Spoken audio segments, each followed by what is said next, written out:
That's there. So. Good evening, everybody. We'll make a start. Mr. Crawshaw's finished his scrambling around. Luckily, the cameras were off. Multitasking counsellor. Okay. As we've got a few guests, I bet to where the fire escape is, which is if it goes off, it's not a test, and we run like hell out that door there. Off that one. Any apologies for absence?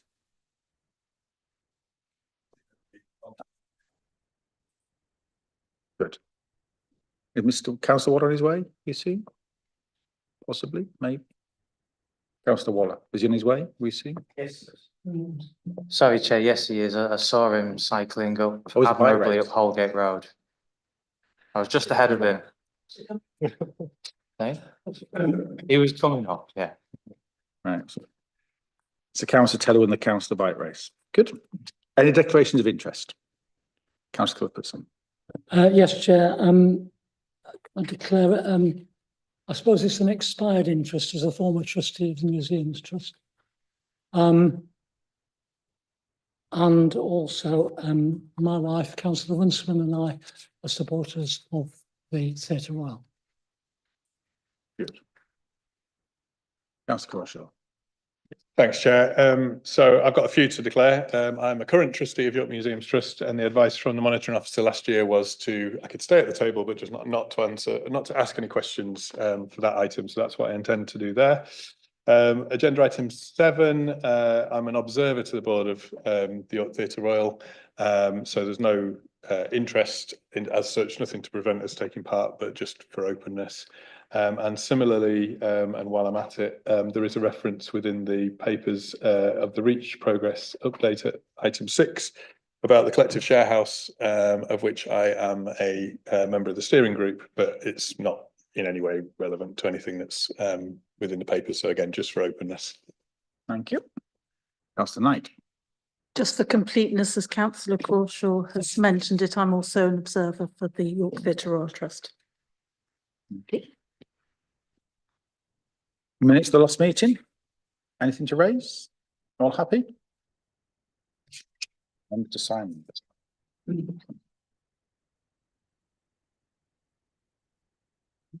we have no public. Oh, yeah. First line should have finance after education. So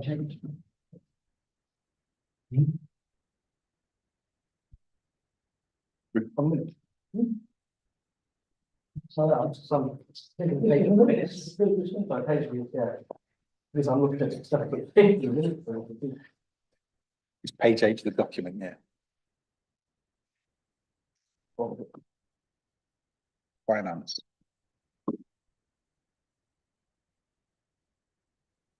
I think that comment was actually in the financial report. Just concerned that it should nobody else should be confused with it. Which one? On page 8, you say? The children and education. Yeah. Oh, just a microphone. Sorry. Microphone. I beg your pardon. Sorry. So it says the head of children and education. It should have the word finance because it was Kevin, Richard. Councillor Crawshaw. Yeah, so it was me that made that comment, and the request was for that feedback to be given to the head of children and education. So the feedback was to be given to the children education department based on the wording that was in that report. So if it needs to be clarified to say that the head of children and education were invited to receive feedback, or feedback was given to be passed on to, because that was the spirit of the comment. Whatever. Okay. Do you want to tidy it up? So I can make it clearer that it was a feedback given by members. Is that what the Was requested to feedback. Yeah. That. okay? Yeah, I mean, for clarity, I said to Richard Hartle, I realised that you are not the person who needs to have this feedback. Could you please pass on this feedback to? And it was, as I say, it was to the corporate director for children education. Okay, So if we want to slightly reword it to make that clear, that's fine.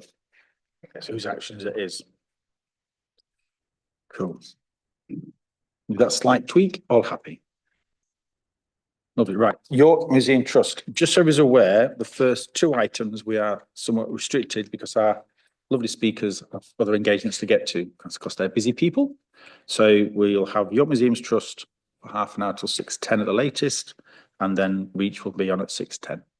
So if we keep our questions briefish, if we can, to ensure there's as many questions as possible, but I'll just guillotine very rudely at 6:10 so they can get away.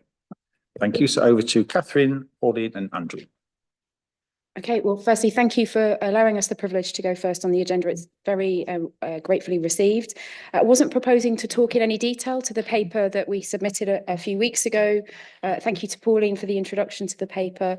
The only thing I perhaps would like to bring to your attention is the press have picked up on the capital finance situation that's reported in this paper today. So the news that we were unsuccessful in the MEND application, which was news in March or the end of February, has now hit the press locally across York Mix, York Press and the BBC. So that's something that we're dealing with at the minute at the Castle Museum.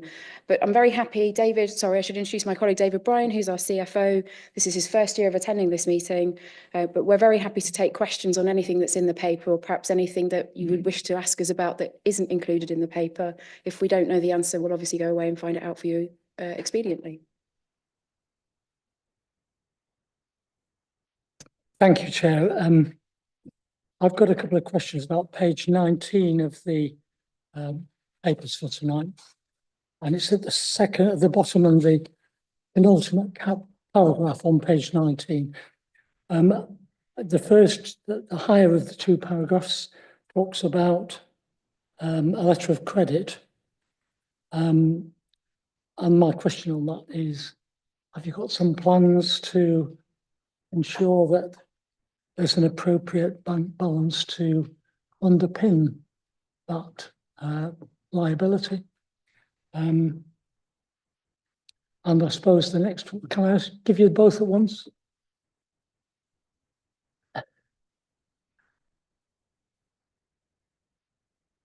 Yes, so the letter of credit is granted obviously by CYC, and we're working with Andy and his colleagues to look at that situation. It's not something we want to use or keep for any great length of time, although it's been a couple of years now that we've had it.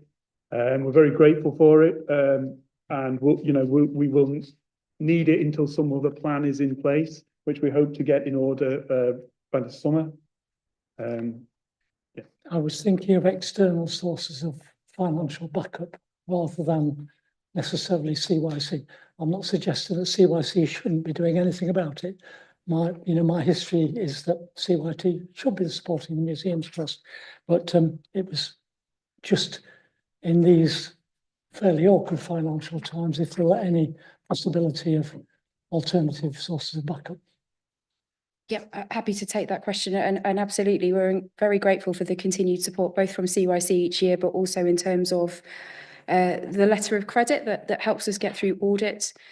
From the papers, you'll see that we generate 75% of our own income, which is astonishing for the kind of organisation that we are. And that is down to the calibre of the people we employ, the collections that we are able to display on behalf of the city, and the vibrant resident engagement with our programme, but also the vibrant tourist market. So we're confident that with a fair wind, we can manage that revenue, but we will need support to get to a place that we are on a more even keel. Where it becomes really complicated is around the capital ask. And if you dig back through the papers, YMT was set up in 2002 primarily to find a way of unlocking significant capital funding to care for the astonishing grade 1, grade 2 listed estate that it is the custodian of on behalf of the city. That capital funding hasn't been made available for lots of different reasons, but we are in conversations with Arts Council and with NLHF about how we bring forward a series of capital projects to realise a better future for the buildings that we occupy. We can't guarantee the success of those projects, but we are talking to them, yes. So you've answered both my questions. Thank you very much.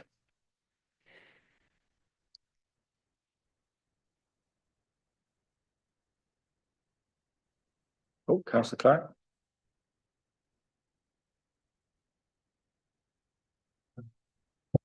Thanks, Chair. I just wanted to ask about the Monet exhibition. That's great success, and thanks for the report. And I'm really pleased to hear that the Monet was such a great success. You mentioned about how how popular it was. I'm just wondering whether there was resident engagement with that as well, because that's quite a big thing for the city, and it's not much mention is made of that. And I guess it also mentions about culture makes place, and I just wondered how you thought about that in terms of residents accessing the museums and buildings, etc. Thanks.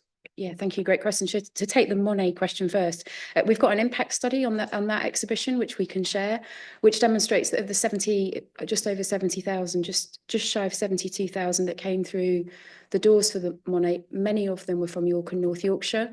Many of them were people that live within York but hadn't been across the threshold of the art gallery for X number of years. So we can share all those stats, and forgive me for not being able to recite them from the top of my head.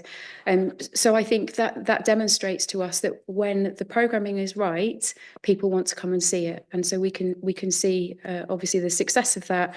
And again, we won an award since this report was written. We won the award in the Visit York Tourism Awards for the best cultural festival and event of last year, which means we go forward potentially into the Visit Britain Awards, which is, we're really pleased and grateful for that, against stiff competition. So the second part of your question was culture build places. I absolutely believe that, firmly believe that, but it has to be owned by the people that live in that place. And what's unique about the buildings that we occupy and the museum gardens that they sit within, and also in the Eye of York, is that it's not just the collections that we own, but it's the places as well that can tell that story. And in terms of the project that we've been looking at, in terms of how we can find better capital solutions to care for those buildings in a sustainable way, environmentally, financially, and operationally, we found it really hard to find another city in this country, and perhaps even in Northern Europe, where the collections are so embedded and rooted in place, and the buildings tell story as well. So we really want to capitalise on that to create this real sense of this is something really special and unique. It places York in a narrative of history, not just from a York and North Yorkshire perspective, but it helps us tell a global story of York looking out and people looking into York, really connecting the people who've lived here over 2,000 years with that real global perspective on the world. And I think that really chimes with the ambition that the city has around local growth, and the combined authority has around local growth as well. Councillor Taylor, then Councillor Waller.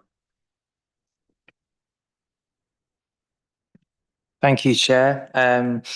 Before I ask my question, I just want to say, even in this little short moment, I really appreciate how you speak about your work and the Museums Trust. I think it comes across as genuine, and I want to say credit to both of you and your team, because it looks like you're really trying your best to get the most out of what are fantastic assets.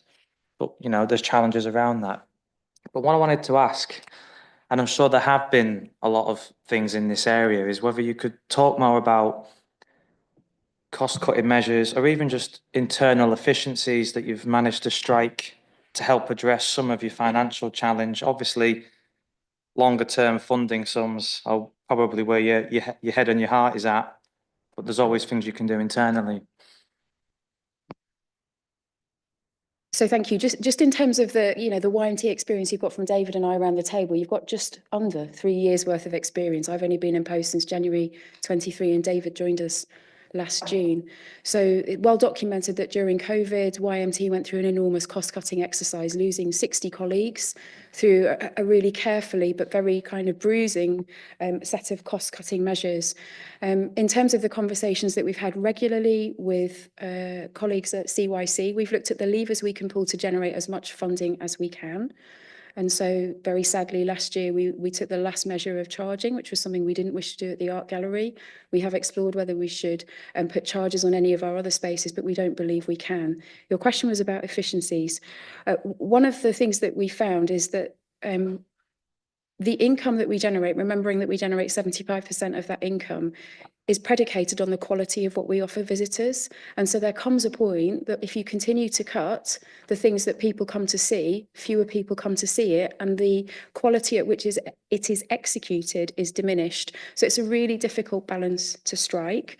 The last place we want to cut is on our public engagement, so our schools and our community activity and the programmes that we run for those people who are not in full-time employment or those who are struggling with mental health, or caring for the gardens, because it costs us about £340,000 to care for the gardens each year, and they provide such a green heart at the heart of the city that so many people admire them. So in terms of efficiencies, we try really hard to make sure that we set very prudent budgets. I'd say we're mean, actually, quite a lot of the time. We look at how we procure some of those large bills that sit within our P&L each year through a basket. So when we're buying utilities and things like that, we're not buying them alone. And that's achieved a huge saving for us this year by renegotiating some of those contracts. And we have begun, but the conversations are very much in the infancy about how we might share some services across some of the other cultural organisations in the city.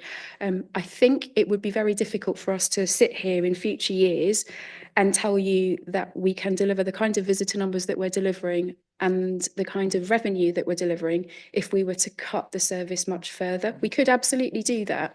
And we did explore this year whether we should be open for fewer days, but the trustees were very clear that that's a loss to the residents of the city, and actually it's very hard to generate engagement and reach and participation if the doors are actually closed. The collections belong to the people, so we need to try and create access to them. So it's a really difficult marriage, and I'd encourage you, come and see our offices and you can see where we save money.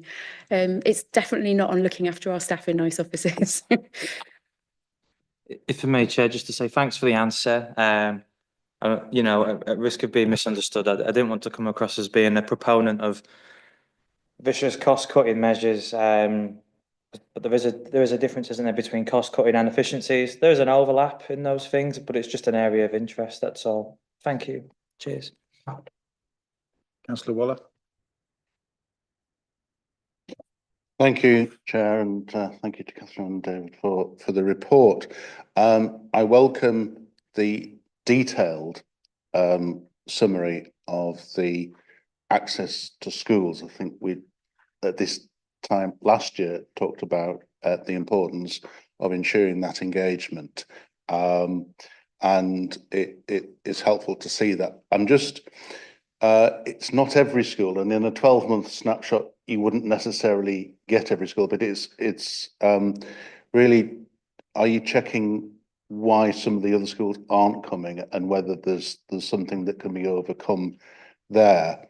And whilst we're talking about access to what you're presenting, certainly in terms of budding design students, I would have thought that the William Morris exhibition was, which I particularly enjoyed, was the sort of thing that it would be, it's helpful to have here in the city accessible, but if there is a hurdle to some young people that the costs are getting in the way, and I fully accept that you are in a, you know, you have to generate as much income as you can, and you have shown what you're doing to maintain access, but it's following that through so that this time next year there's a more detailed explanation as to the steps that you're taking, and I wish you every luck with getting that capital investment, because without the roof you're rather snookered.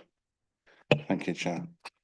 Thank you, Councillor Waller. To take the question around schools first, until the middle of last year, we had one member of staff delivering all of our schools activities across all 3 sites.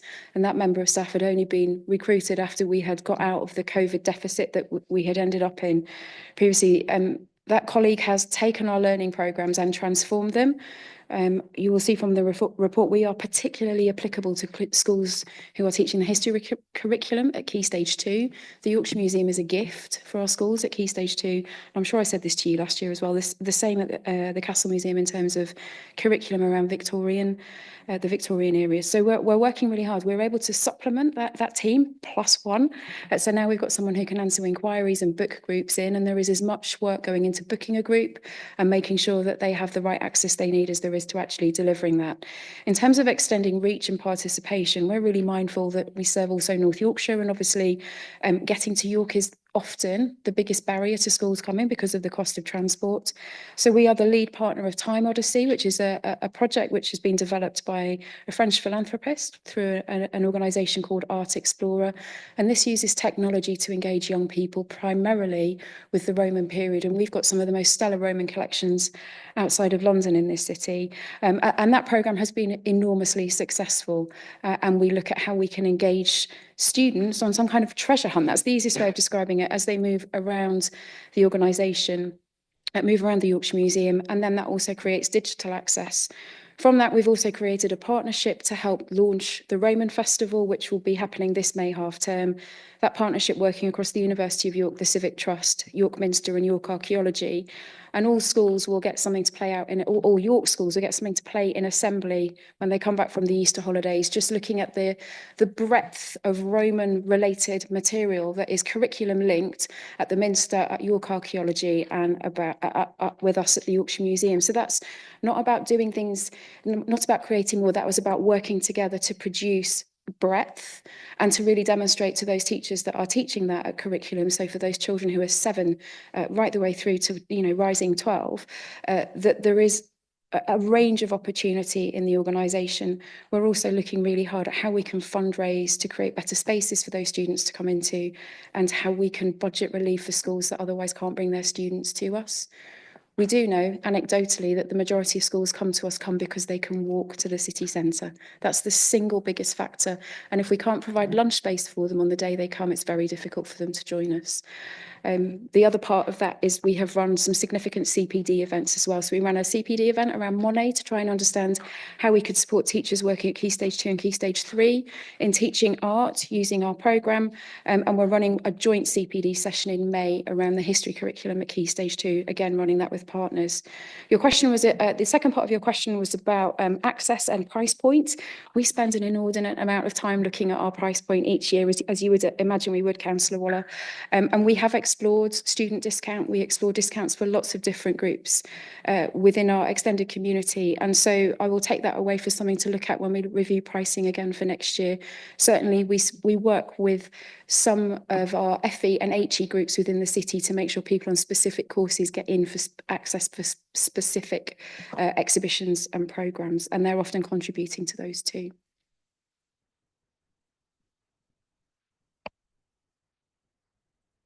Thank you, Chair.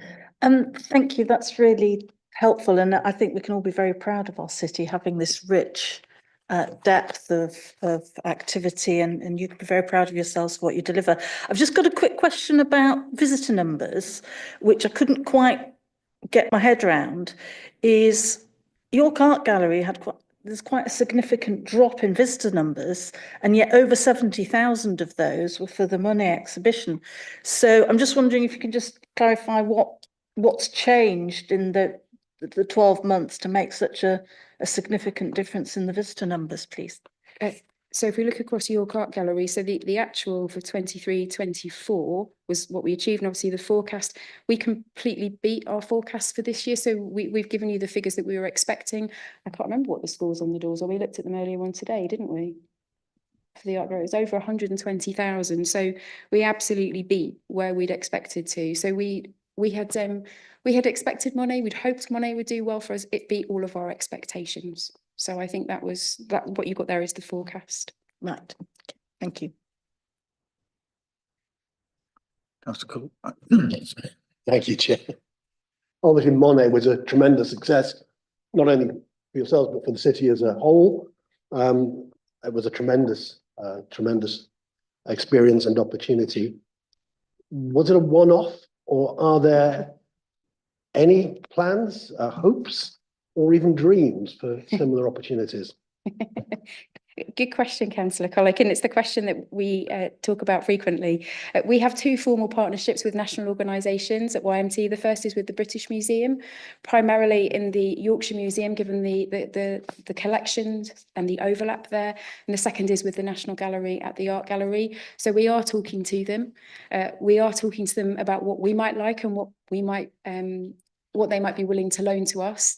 And so it's work in progress. on that one. And I don't want to say any more just because I don't want to, you know, to potentially put something in the public domain which shouldn't be yet, but we're very hopeful that we can repeat the success of that.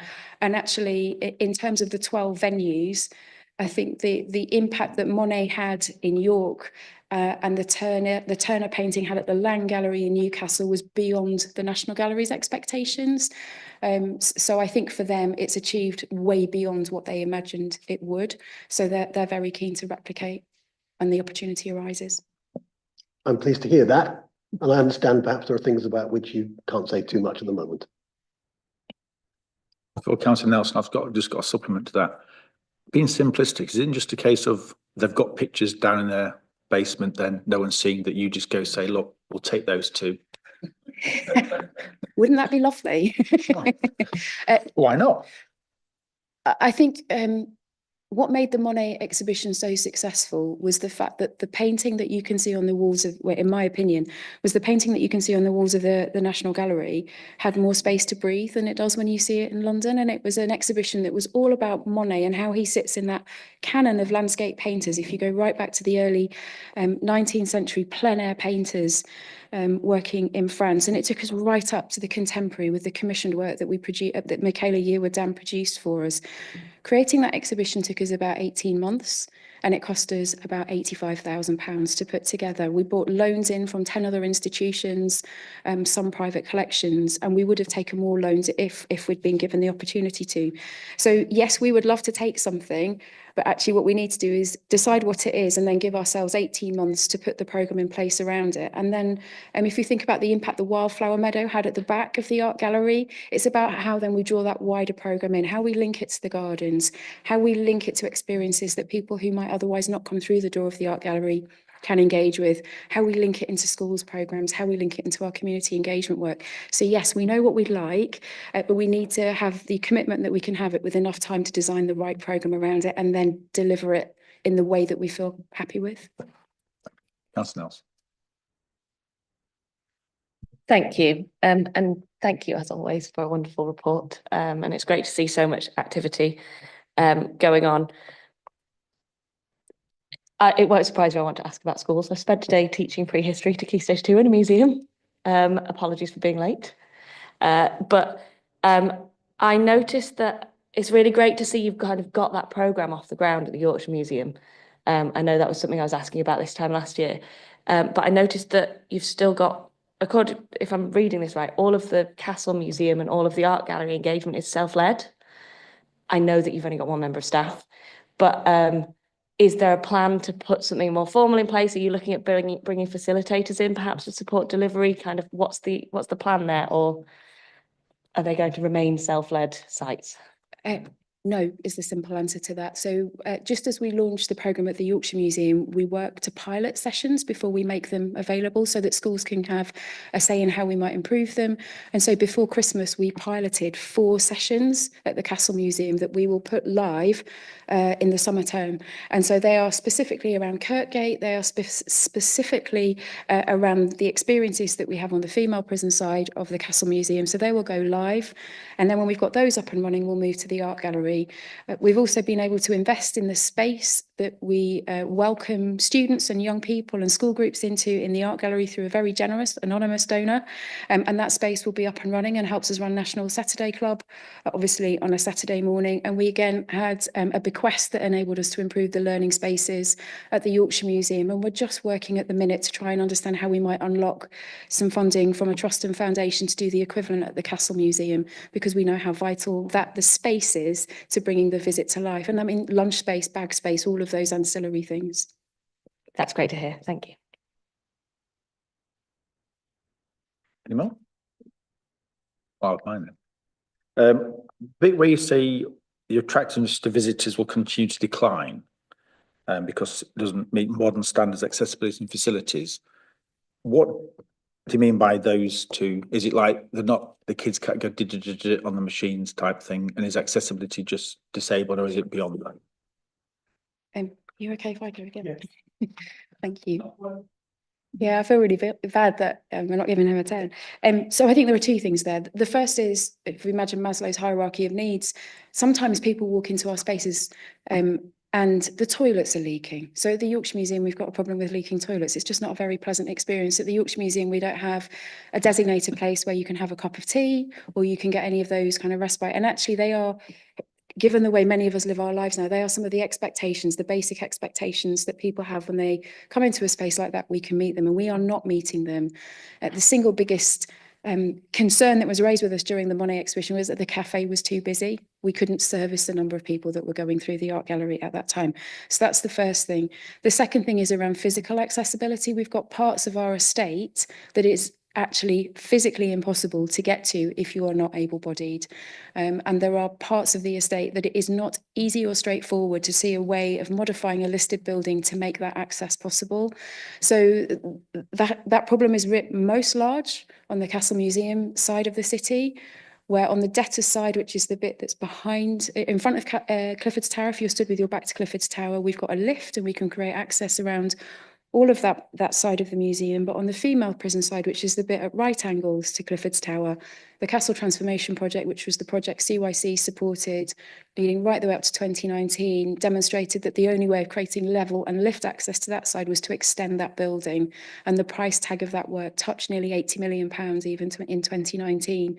So we're not proposing to bring that forward again, but what we're saying is, and you know, many people in the room will know this, when you're dealing with grade 1, grade 2 listed buildings, creating physical access to them in a way that's sympathetic and meets planning requirements is not straightforward.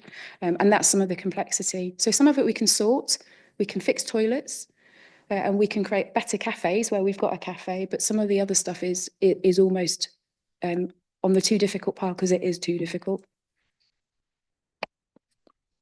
Thank you. All happy? No, Councillor Corshaw. Thanks, Chair. So I'm going to just caveat what I'm going to just say, given that I declared the interest, and so I'm not necessarily going to ask a question per se, but I think it would be really remiss not to give Catherine the opportunity just to talk about the Melsonby Hoard. It's been in the press this week. I think it would be something that would be absolutely fantastic for York if YMT are able to secure it. And I just think it would be a really missed opportunity if she didn't have a moment just to explain the significance of it and what's needed. Thank you, Councillor Corshaw, if that's okay. So the Melsonby Hoard was taken out of the ground 3 years ago. It was found by a metal detectorist, and, you know, 3 cheers for the metal detectorist Peter Heads, who did the right thing and called an archaeologist who came from the University of Durham, Professor Tom Moore, to do that excavation. It's been possible to do that excavation through a partnership between Historic England, the British Museum and Durham University, and they have unearthed the most significant Iron Age hoard ever found in this country.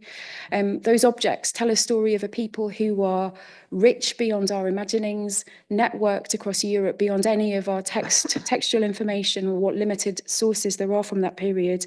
And because the Yorkshire Museum is the archaeological repository for this part of Yorkshire, we have first refusal to acquire that hoard. It's deemed treasure trove. The treasure trove valuation is £254,000. So we launched a crowdfunding campaign and a fundraising campaign to find £254,000 to acquire the hoard, and then another £250,000 to conserve these predominantly bronze objects and put them on display in the Yorkshire Museum, notwithstanding the roof complexity. We launched that campaign last Tuesday morning at 6 o'clock, expecting to generate £30,000 crowdfunded by the end of May. And as I came away this evening, we were just shy of £29,000 already. So the press coverage has been astonishing. We've had donations coming from afar afield as the west coast of America and southern Australia. The appetite to explore this collection is phenomenal, and it could, if what we anticipate about it, rewrite the history of that period of time. So that period, just as the Romans were coming into this country, Cartimandua, who was the queen of the Brigantes tribe, it puts her on the map in the way that Boudica is on the map for the south of England. So we want to secure it for York and North Yorkshire and the nation. We want to be able to conserve it and research it, working in partnership with any number of universities, and we want to be able to put it on display for the people of York and North Yorkshire and beyond to enjoy. We'd love to do that in a refurbished Yorkshire Museum, but more of that in the future. But certainly in terms of archaeological treasure troves, it is the most significant find of its kind since the Staffordshire Hoard was found in the early 2000s. So thank you for the chance, and you know, you can donate still. If that's it then, thank you very much. Really good to hear all that good news. And well done for Monet as well. Who's next? Reach.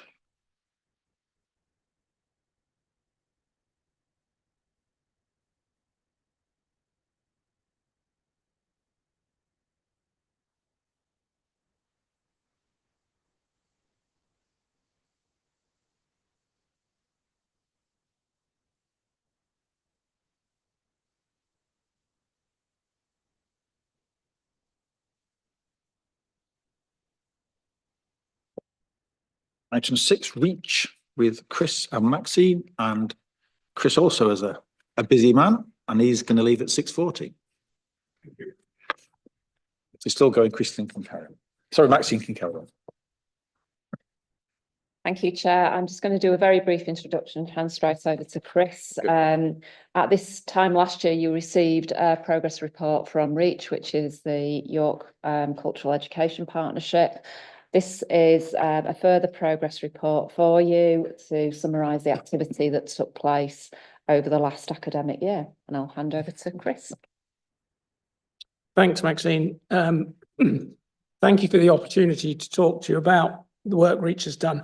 This is, it's 6 years ago you appointed me, along with the Arts Council, to this post. Chair of Reach has been a real honour for me in terms of discovering things like, well, all the things in this city that you tend to not understand and not know. I think it's important to say that the arts, culture and creativity are a pivotal point in terms of the education system in this country. We have the DfE's just produced its first report in terms of looking again at the curriculum.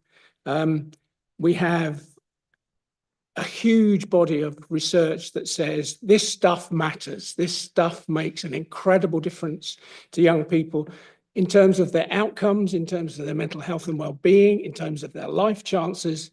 And we still haven't got a system that says this should be an entitlement for every child. Because clearly it should be. Every child should sing, dance, draw, play, story tell. And if you don't get those opportunities, you're missing out on something. Someone was telling me that a lot of the music awards over the last month have been announced, and the winners of almost all those music awards went to private schools. And it's what private schools do in terms of enrichment and enhancement that's really important. And we need to do that for our children. And it does say that in the government's report, and the Secretary of State has made it clear that she believes that's important. I don't think enrichment's good enough. It has to be an entitlement. It has to be something that every child gets access to. It's interesting that we talk about the Museums Trust, Councillor Waller's point. How many children in this city go to the National Railway Museum every year? Hardly any. How many children go to the Museums Trust, the Art Gallery? Hardly any. You can say 20 schools went, but we have 20,000 children. And when you look at it, it's less than 30% are going to these places and exploring the magic. And I think what we've got to do is think differently about what culture is and how we develop culture. And it needs to work both ways. It has to work two ways. It has to work not that we're all coming to see Monet, but actually we also ought to see children's work. We ought to see the fantastic stuff our children do every Christmas, every summer, in terms of their presentations, their production, their art, their music. So there is a real opportunity in the city for us to do things differently. I've given you in Annex 1 the research which says you can't forget this stuff. We also have 2 wake-up calls. If you read Child of the North and you read Lost Boys, you despair. There's some really wonderful stuff going on in Northern Ireland with cultural skills. There's some really interesting stuff going on in the Northeast with cultural skills. We need to do something similar. We need to be brave enough to do that. I think it's important, the relationships we have with UNESCO, I've flagged that up. The fact that Reach is the lead body in terms of the culture strategy and has been for the last 5 years. And how are we going to further develop that? Is it going to be stated again that it's an entitlement and that every child should access those things? I've given you the sorts of projects Maxine was saying we've been doing for a while. Bags of creativity. The ones we did with the Arts Council first time, every vulnerable family got a bag that was delivered to their home. The second time with the Festival Ideas, University of York, we gave every child on free school meals bag of activities to do at home, and we gave them an access to little videos that showed children doing those activities. The feedback has been absolutely tremendous. The big moan has been, why hasn't everybody had one? Why have we only given it to 2,000 children? Why haven't we given it to 20,000 children? And to some extent, that's right. We've done some really interesting research with the University of York, and that's in Annex 2, which tells you basically they did the research with schools and why is this not working? Why is it not an entitlement? Why does every school not have that offer and that availability? We're doing some more work with York St John at the moment. What are the barriers? What are the opportunities? So we're doing our own research, which backs up the research that has been done nationally. We're looking at how we can further develop that. We had a fantastic project over the last year, and it's important to say it's thanks to you that we managed to do that. We've never had any money as Reach, partly because every time we've asked for money, they've told us we're not a priority area. We've got everything going for us. We don't have any problems. We get high achievement. So what's the problem? Maxine will have told you we have the biggest gap between success and failure of any city in the country. We have a huge tail of underachievement. Those children are not coming to school regularly. Those children have mental health problems. Those children do not have books at home. 30% of our children in the city don't have books at home. Okay, we've got the Explore Libraries, which is fantastic because it means that they do have this fantastic set of books. But the fact that children don't have books at home, don't have activities at home, when you look at the Cultural Learning Alliance research, which says if you do these sorts of activities when you're little, you succeed at school. You don't end up in prison. You don't end up with mental health problems. If you sing, dance, draw, play, things are much, much better in terms of outcomes. We did get some money when the Arts Council closed down the Bridge organisation. The IVE, which is our Bridge organisation, said, as a sort of throwaway, I think to me, because I'd moaned so much, they would give us 50,000. But they said they would only give us 50,000 if we matched it with 25,000 from somewhere else, which was very, very difficult. But the council stepped forward and gave us 25,000, which meant last year we did some fantastic stuff with a set of schools that Maxine had identified, the sorts of schools who are missing out, but some really fantastic schools as well. And we set up some projects. We gave every school enough money to have an artist in. We gave them enough money to do a project. And we got 11 organisations with 11 schools partnered together to explore some of the ideas. Again in here, you've got an appendix which tells you about the schools, the project they did, and the champions that worked with them, from Mediale to the Centre for Early Music, some absolutely incredible projects. I think one of the ones that went down best in terms of Councillor Kilbane as well was the art of protest, the graffiti art stuff. And again, we wouldn't have said normally that that is culture, that that is art, but it is, because if you look at it from the other end of the telescope, you know, going to the opera tonight to see Turandot, and that is one bit of culture, but every community has its own culture, its own reason for celebration. And what we've got to do is make all of that work in the city, and there's all sorts of opportunities to do that. We had the celebration day, and I'm really grateful that Councillor Kilbane, Councillor Webb, came along to that and saw what we were doing, which again was releasing the magic in some extraordinary young people who, given the opportunity in some extraordinary schools, did wonderful things. You've got that in the paperwork. I think we've come to the point again where we've got no money. We've lost our manager because we couldn't pay her anymore. We're still doing some work with York St John to try to understand how we can make those connections. We're still working on lots of things, and again, it's voluntary. It's getting the best out of organisations who work together. What we're trying to persuade people is that if we do things together, we can actually make more of the resource we've got. We can reach more children. If the work that the Theatre Royal, which is going to come on in a minute, does, the fantastic work that Julian's done with schools over the years, if we connect that with the work that the Museums Trust has done, we connect it with the work the libraries are doing, if we can make those pieces come together, we can reach more and more children. And I think that's part of the trick. So we're extending the partnerships. We're working out how we can address more issues and make more connections. We're also looking at how we can develop some work like the Northern Ireland Skills Project, which is about cultural skills, essential skills. How do you develop through a program of visits, a program of activities, the skills young people need to thrive and succeed? They're the skills of the arts and they're the skills of sport. And that's what we've got to try and do and put that alongside the literacy, the numeracy and everything else.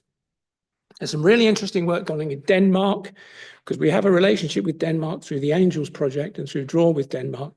They're doing some really interesting work about pathways, and their children at various points embark on a pathway. There's a sports pathway, there's an arts pathway, there's a media pathway, there's an academic pathway. And I think looking at that and learning from that is one of the things that we're keen to do.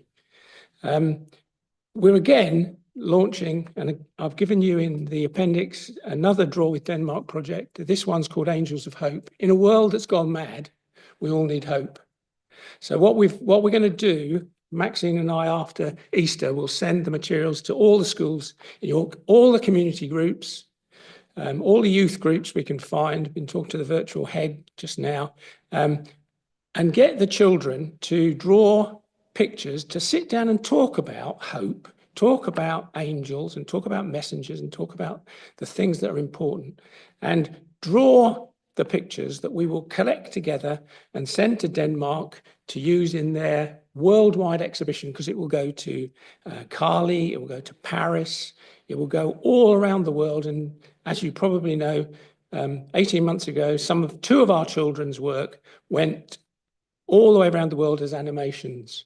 And again, we want to do that again, but this year we've got both universities are going to animate our own pictures. So the children are going to draw an angel and the team from York St John and the team from the university are going to go in the classroom and they're going to bring the angels alive in the room, use an animation to show children the potential of what we can do now with animation. So there's all sorts of possibilities there. We also are looking at some bids, because as I said, we've got no money, but we're making two bids to the Arts Council. One is to take a group of teachers and artists over to Viborg in Denmark and build some bridges. We're going to build bridges between the cathedral in Viborg and the Minster, between Make It York and Make It Viborg, and between schools in Viborg and schools here, to show the potential of those sorts of links and opportunities. And I'm talking to Maxine about how we might do that. We've had very encouraging noises from the Arts Council about that as a project that they'd be very interested in supporting. We're also looking to put in a bid to the Arts Council about developing essential and creative skills, which were very much along the lines of the Northern Ireland project. And I put something about the skills project in here. But there's some really interesting opportunities to encourage children to engage in the art gallery and the Theatre Royal and all the bits of magic there are in the city, but not in a one-off, which you forget tomorrow, as Julian has done, in a more sustained way that over time builds the skills we need to thrive and succeed at school, at home, in life in general, at work. So we are developing that framework, which hopefully, again, we'll get some Arts Council funding to do. We're also talking to the university about a Lucia project, which is about the impact of culture in communities. So what we're making a bid to one of the funding councils for some research that says, how do we understand the culture in Town Hall, the culture in Clifton, the culture in Acomb, the culture, and how do we celebrate that and move that on, as we've done lots of activities, and celebrate it locally in schools and community centres and in libraries, and bring it to the art gallery perhaps once a year. Have the art gallery as a celebration of our children and our communities. So we're looking at that. We're also looking at Paul Hamlin and Hugo, what's it called? Hugo Byrne, I think. It's a fund that is available to support the sort of work we're trying to do. So we're looking at how we might put in some bids and some funding there. Finally, some questions. We used to be at home with Julian and the team at the Theatre Royal. We need to find a new home for Reach, and we're in conversations with York St John, because we think, in terms of the work we've done over the last 2 years, what York St John will actually connect with us in a way that takes us forward. There are examples. The University of Bedfordshire does the same. Some of the London universities do the same in terms of providing an umbrella under which Reach sits, or the Cultural Education Partnership sits. We're looking at how we can secure funding. I've talked about, we need letters of support. We could do with some letters of support from organisations. We'll be writing around after Easter to get letters of support to what we're doing. And then we need to know, I think, how the council feels about Reach going forwards, because there's an NFER report about cultural education partnerships that says cultural education partnerships can work on volunteers, can work on goodwill, can work on the connections you make by just spending time and going around and talking and coming up with ideas and then getting people to back that. And there's lots of volunteering in the city that's helping us all the time. But actually, you do need a little bit of money. You do need a little bit of money, and you do need somebody, as our Reach manager did for us over the last 18 months, who does the thing and keeps the thing bubbling along. So that is one of the things that we need to think through, how we can do that going forward. So I think I said tons. Councillor Taylor. Thanks, Chair. I'm a little bit bowled over by just how much of an advocate you are for this. I don't want to patronise you, but I think that just needs to be said. I think you could have gone on for another 2 hours there, and it's all from the heart, and it's all great stuff. And you know, the money thing, you're dead right on. You know, goodwill is great, partnership working is great, but you do need something behind the scenes. But on the partnership working point, you mentioned when you were talking about resources and the limited opportunities that local kids are getting to enjoy what the city has, and how we should be working, or Reach should be connecting better with Theatre Royal or Museums Trust, or I think the NRM was mentioned as well, any other cultural partners. And I say this with absolute respect, that almost sounds like a really obvious thing to say, because York's so small, everyone's brushing shoulders. So what are the barriers to that partnership working happening more than it might be, or happening at all?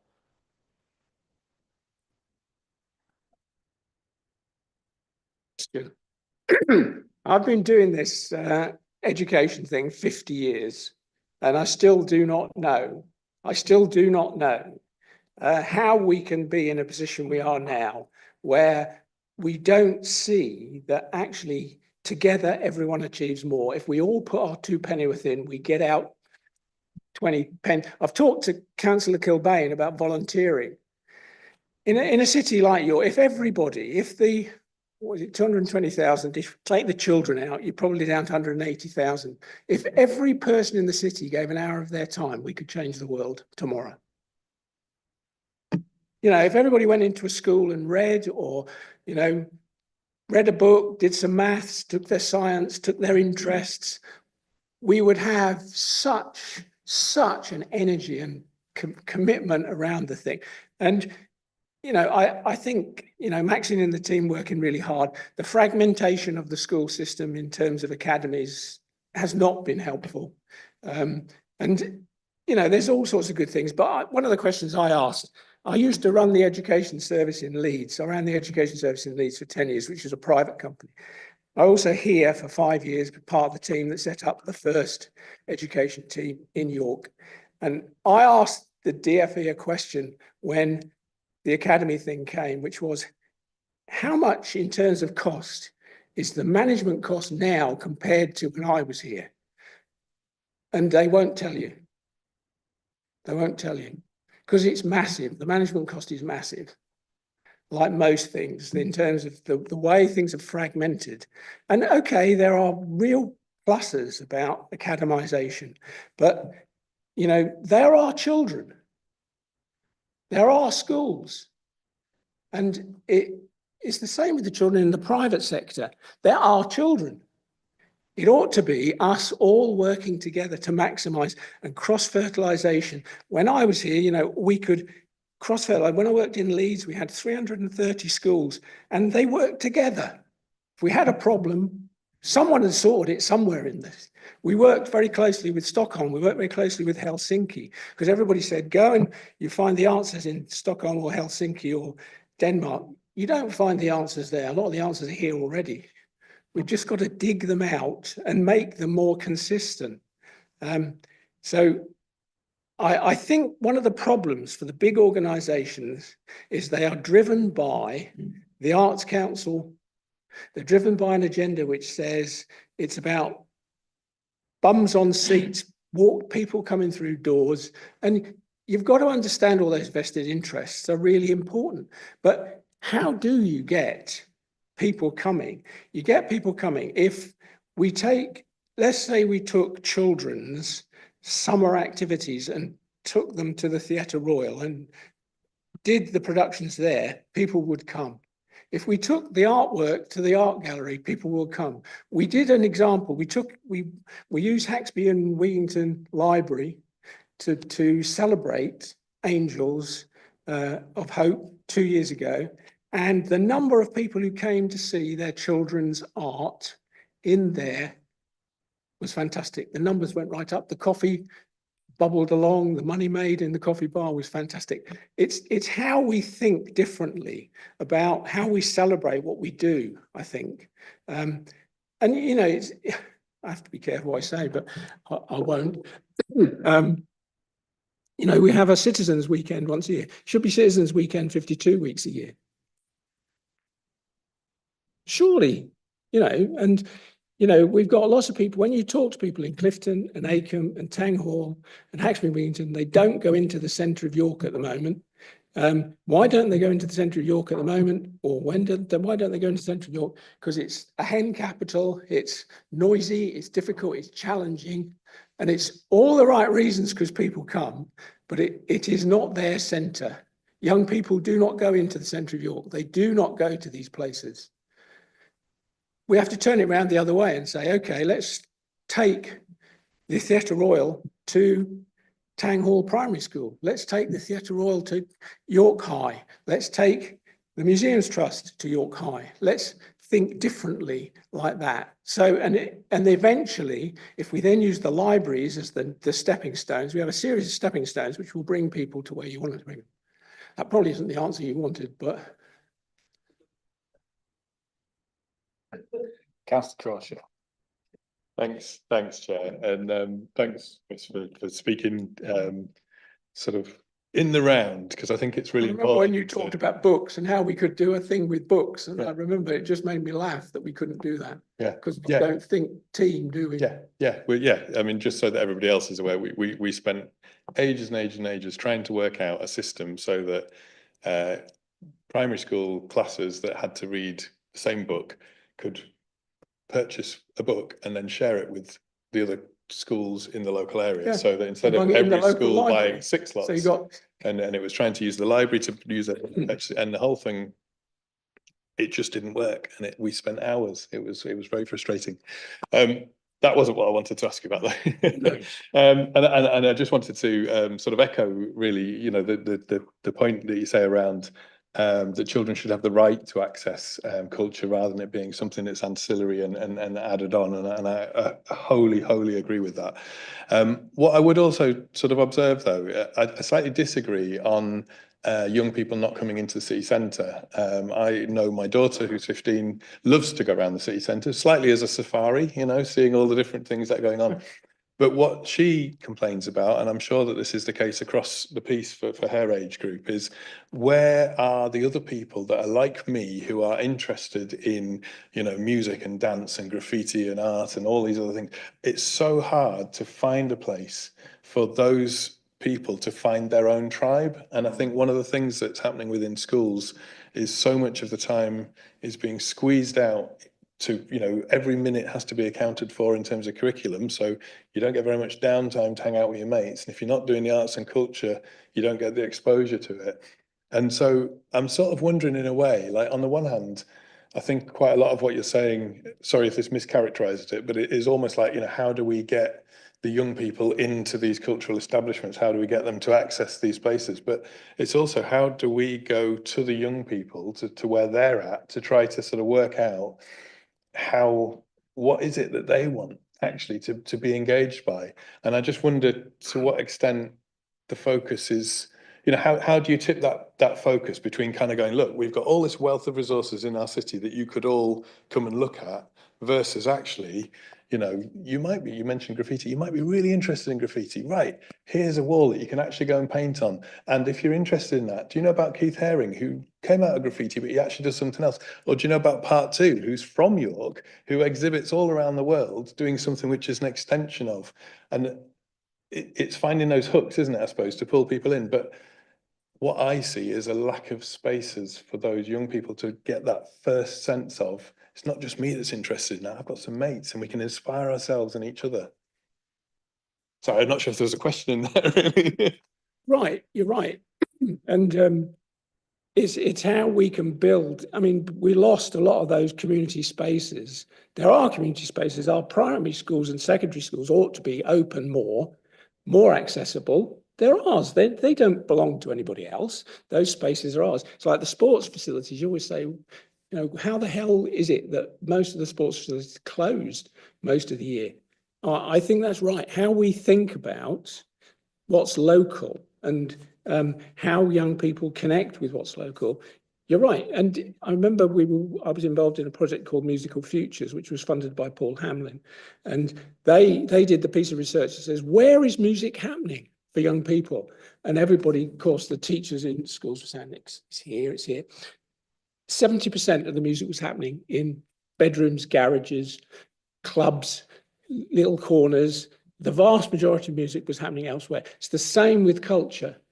And I think you're right. What we've got to do is think differently about how do we encourage schools to do more I mean, the stuff that's coming out from the government at the moment says there should be more enrichment, so more after school stuff, more opportunities for children to do sport and culture and activity after school. I think that's is right, but if you don't put it in school as well, we're still going to have this thing where people like Boris Johnson are telling us, how come all the successful people in the world went to private schools? You know, the actors, the musicians, they all went to private schools. It's because the opportunities aren't there. How can we address that? I think is really important going forward.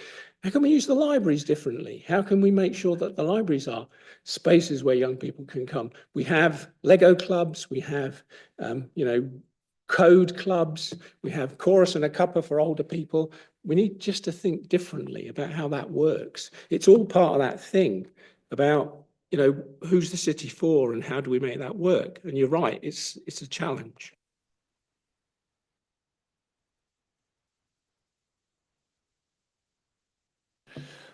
Thank you, Chair, and thank you, Chris, for the report and as with the previous one, there's much more detail this year in terms of what does it mean, how is it reaching young people, and as a governor at York High School, I would thank you for the work that you do there to connect organisations.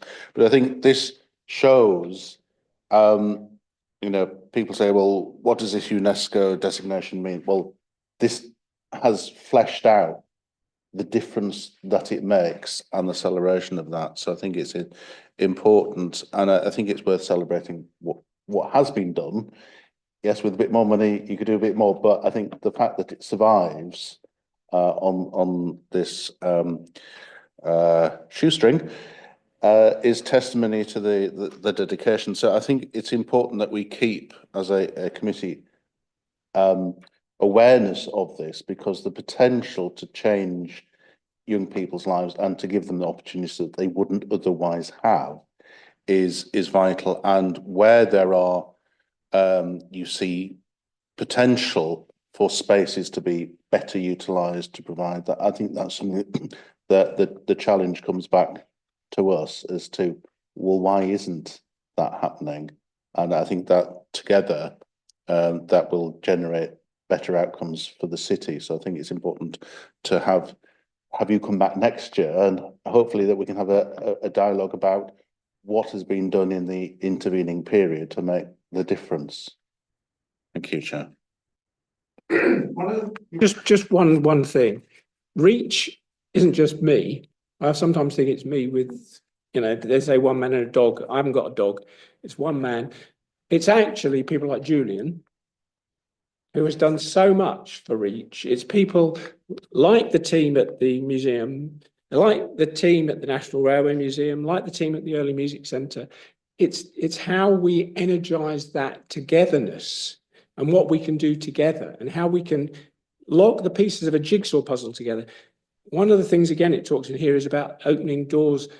We want in the autumn to get every employer to open their door, every employer who's in the creative industries to open their doors and get children to come and see what they do. Whether it's one man's working in an office or whether it's a team, whether it's XR Stories, whether it's the universities, we want to get people to understand that actually we all have responsibility to our children, get them to understand what goes on in this fantastic city. Of course, sure. Yeah, just on that, and I don't know if you're aware of or not. There's a charity that I came across quite recently called Arts Emergency, which is sort of designed essentially to it recognises that link. They've got some stats that say, you know, if you're from a privileged background, you're 4 times more likely to have a career in the creative industries, and I think that's partly about, you know, knowing the right people and doors opening, but it's also about having that backup that allows you to fail more easily or try things out. Charlotte North said exactly that. Yeah. North complete stuff twice. Yeah. But one of the things that they do is they operate a mentor scheme. So they try to get people who are currently working in the creative industries to, you know, come and volunteer to sort of talk to young people who are interested and mentor them as they start their careers. And, you know, I saw that you've got the sort of cultural champions, I think you call them, you know, who are sort of operating. But again, just picking up that last point, I'm just wondering if, you know, I'm sure you've got 1,000,001 things that you're trying to do, but there is some really fantastic creative stuff happening in the city, and I'm just wondering if there's a way of trying to just build that connection so that, you know, you said if everybody volunteered an hour, you know, one of the things I know about people in the creative industries actually is that they are some of the most generous people I know, partly because they know how hard it is to get themselves into those industries. And I'm just wondering if there's a role that could be played so that people see a tangible link, because there's culture because it's culturally good, and there's that experience for all of those reasons that you've said about in terms of, you know, being better at English and maths and all that kind of stuff. But there's also, I think you have to be able to show people that there is a potential for you as a child in, you know, Westfield or Tanghall or wherever else to have a career in theatre or in music or in, you know, whatever else it is. And it's just, how do you get that bit of the jigsaw together as well? That was very much the bit behind the champions. And what we had, the trouble is every time we have to prove again that this stuff matters. because we still got a DFE, and I mean, I think people are working really hard, but we've got a DFE in Ofsted who still think it's English and maths. And, you know, it's phonics, and we've got Singapore maths coming at us. We've got phonics through TV screens coming at us, which is de-skilling teachers all over the place. And the creative magic is there. How the hell do we get that? And what we tried to do with last year with the 11 champions was say, actually, look at the difference that, you know, the Early Music Centre, National Early Music Centre is doing. Some of the theatre groups, Julian's work, you know, those people making such a difference and going in and talking to kids about careers, saying, you know, I used to be there and look where I am now. And those examples are really important. We need case studies. We need to do more of that work. We've taken the Make It York website and we put on there the directory. What we want to put on there is as we move forward, is little snippets of people saying, you know, I went to York High and now I went, and you know, I'm a sportsman, I'm a creative, I run XR stories, I do this. We need those little examples that tell children there is a way. Because the other thing we've got to recognise is the jobs of the future are going completely different. If you look at the stuff about AI, what we're going to find is that the kids need to, we have not got children on pathways that make sense anymore, because it's going to be carers, creatives, imaginative people who are going to be the people with jobs.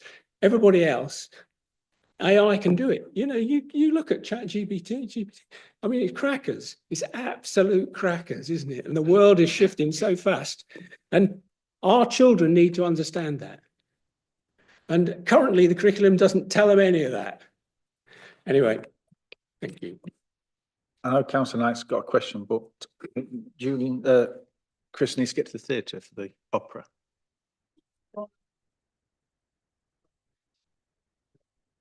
Got one last question and then you've got 5 minutes to answer. I'll be very, very quick. It's just the thought that's occurred to me, and there is a question in here. Just forgive me while I untangle my thoughts.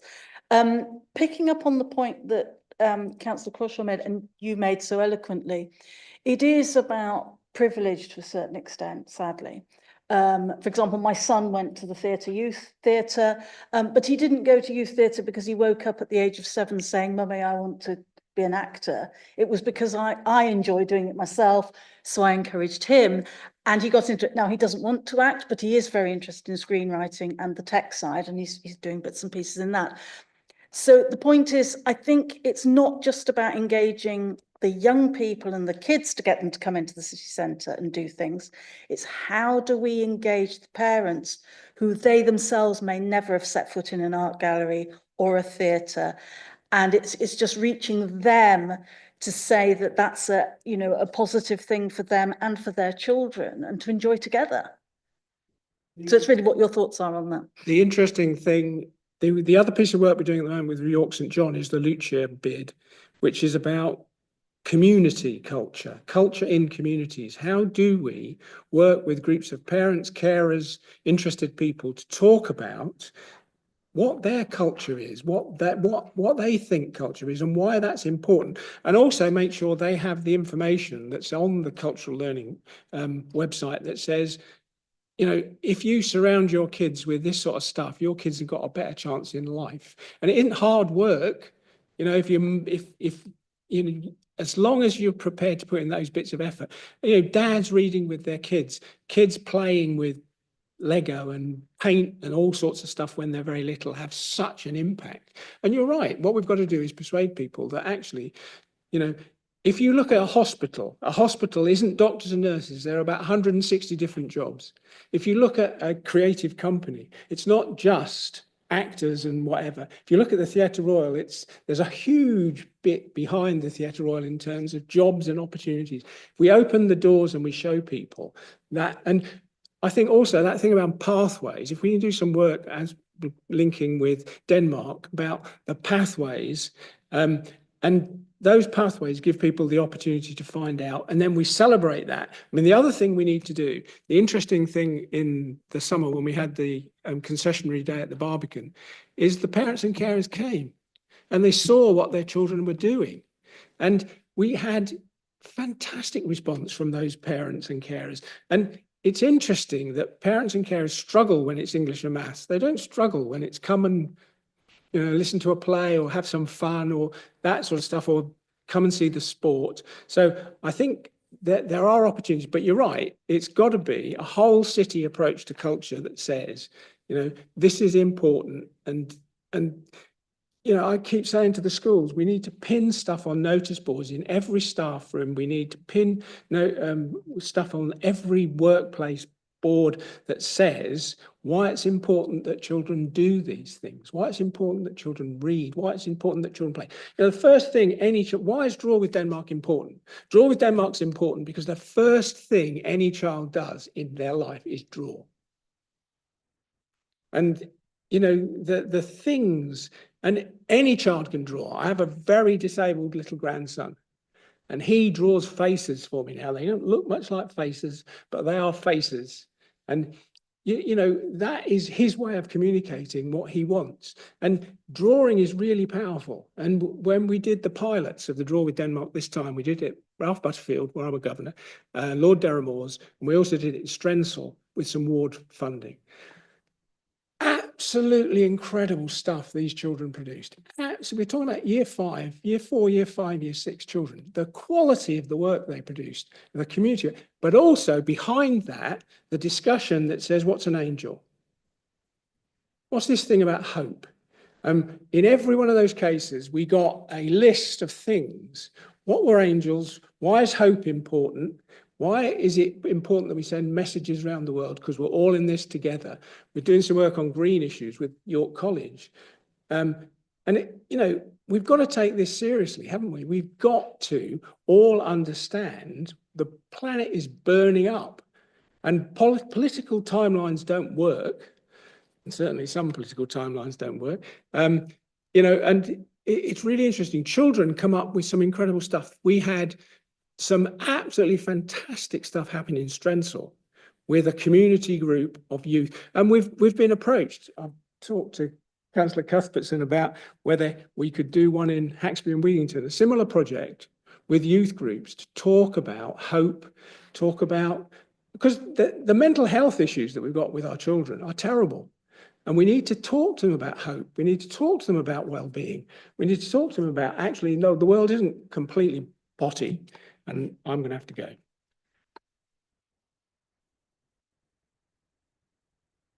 Thank you. Appreciate it. Paul and Julian, thank you for your patience.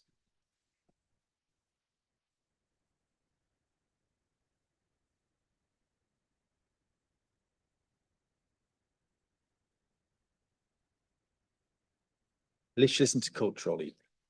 Hello. That's your turn. I'm the warm-up act. That's the main event next to me. But just to put into context, I wanted Julian to explain what we're doing at the Theatre Hall with our young people and our communities, and some of the work that we've developed over the last 12 months since I was last here. The context of that is, as a theatre as well, we are shifting a little bit the way we are doing things. We were very much a presenting theatre for a few years after COVID. I think bringing touring work in and quite a lot of things coming for a short period of time, for a week or for a few days. We're shifting that back to being a regional producing theatre again. We're producing work for longer runs. We've just obviously co-produced with Wise Children, North by Northwest, which was fantastic work, working with Emma Rice, who I worked with for many years at Knee High Theatre. But and what was lovely is to see the demographic of the audiences for those shows, and it's still going on for another week, and it's exciting to see the amount of people coming through the doors. We're producing Crap's Last Tape at the moment in rehearsals for that, which will be a completely different thing again. And then we're working at the same time with Bradford 25 and reimagining the railway children again on a railway line in Keighley with Bradford 25, which would be fantastic. And literally at the same time, because we've not got enough work to do, we are producing a big community show, The Last Report, which is about Seabourn Roundtree, which is a commissioned piece we've done, which will have over 100 people on stage, 25 or 24 young people, but 2 teams of such, and a whole back of house sort of team volunteers as well, making costumes. It's brilliant. Look, going to the wardrobe department down and seeing all these people just turning up and helping make all the costumes for the show. So, you know, that's the shift. And we're obviously also bringing a brand new musical to York called Military Wives, which is an adaptation of a film, but there's true stories that came out of Yorkshire. So Debbie Isett, who was the creator of Nativity, the film, if any of you saw that, is going to be directing that and working with us on that. So that's the context of that. I think, you know, the last report is a very important piece for us because it's dealing with Seaborn, Roundtree, and it's talking about his relationship to York, but also his relationship as an architect of the welfare state. So there's a political element to it, and there is a future element to it as well as a historical element.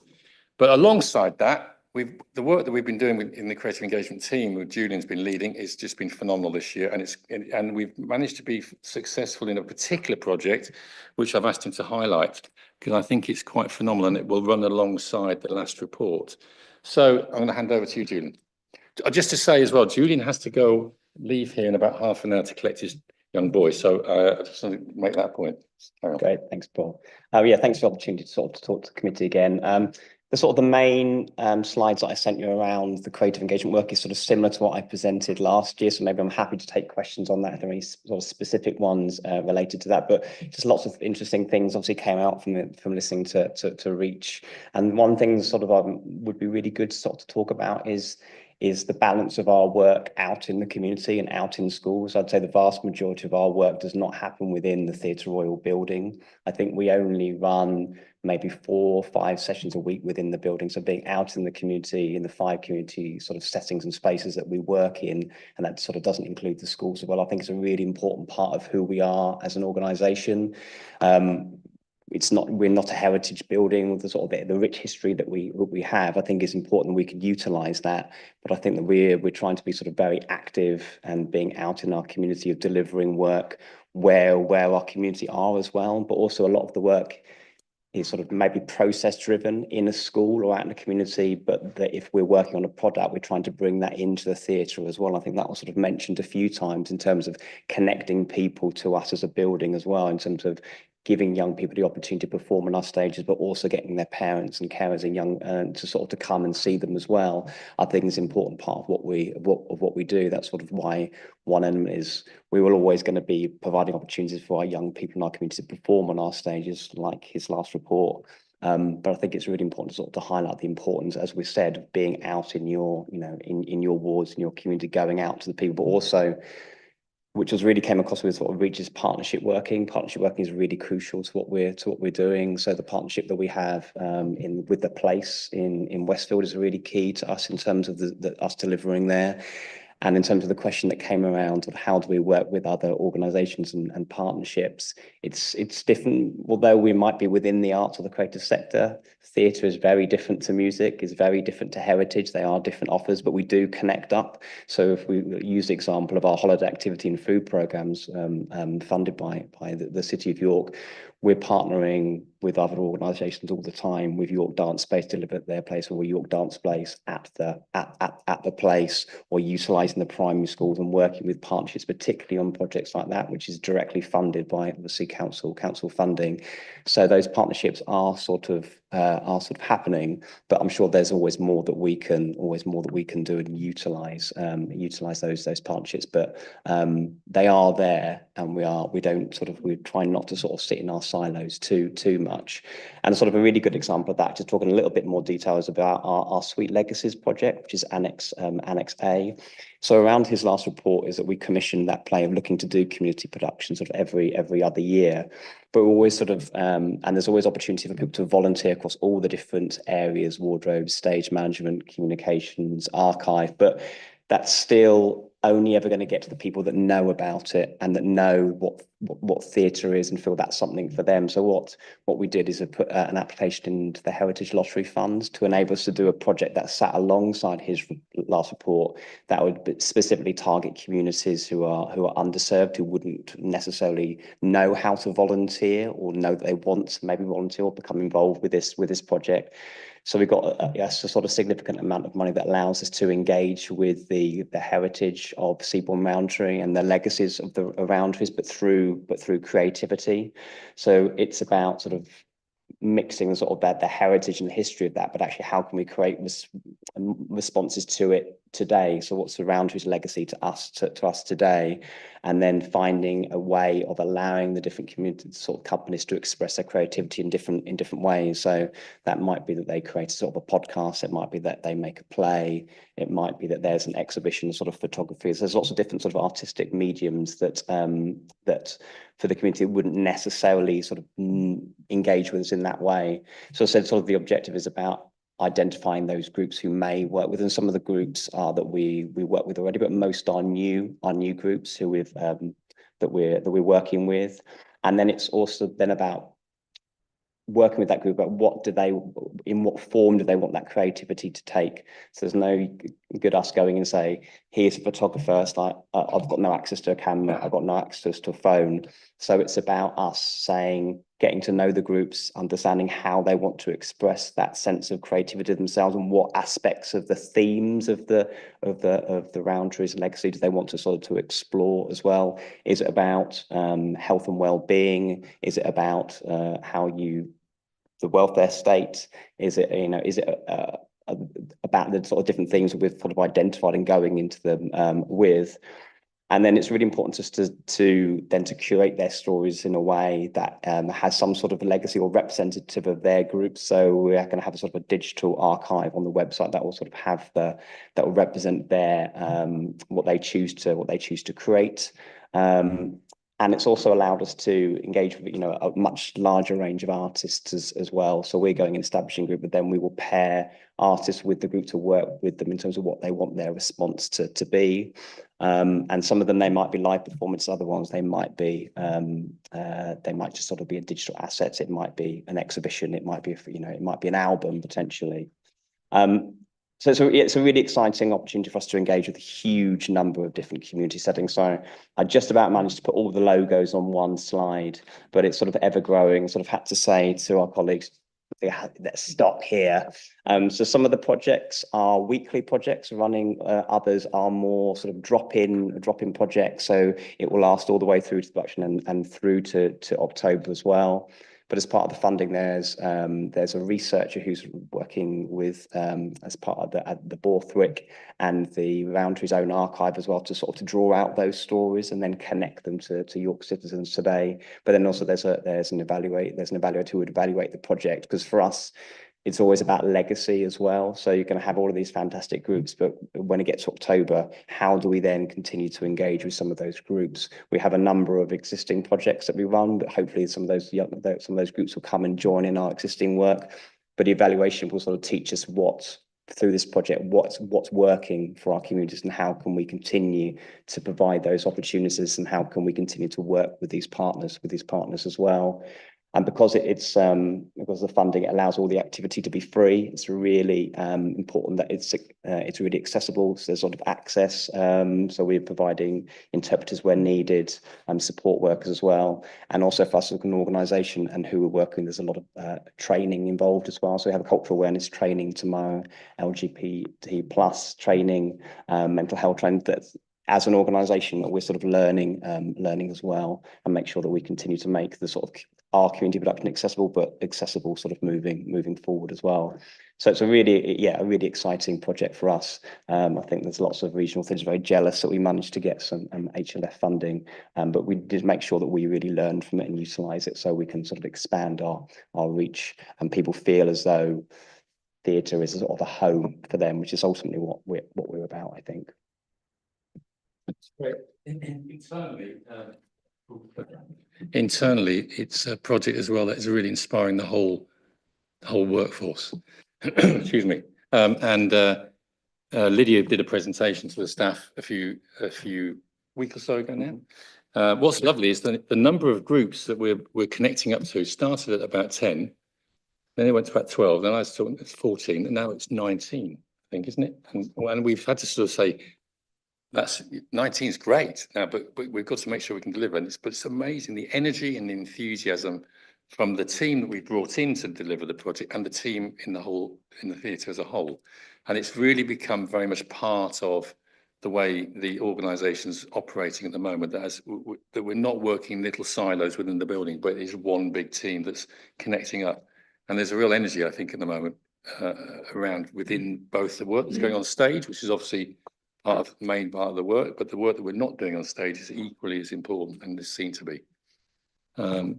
So yeah, I think, I mean, ultimately, as a theatre, we're trying to be as ambitious as we can be. We're trying to invest in the organisation. When I arrived, you know, the finances of the theatre are not dissimilar to a lot of theatres around the country, worse than they probably thought they were. And our job is to either cut and be efficient, which is part of what we're trying to do. Efficiency is definitely part of our thinking, but investment is the main thrust.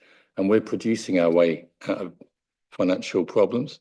We're going to make work here in York that's both locally based, that's nationally based, and it's international.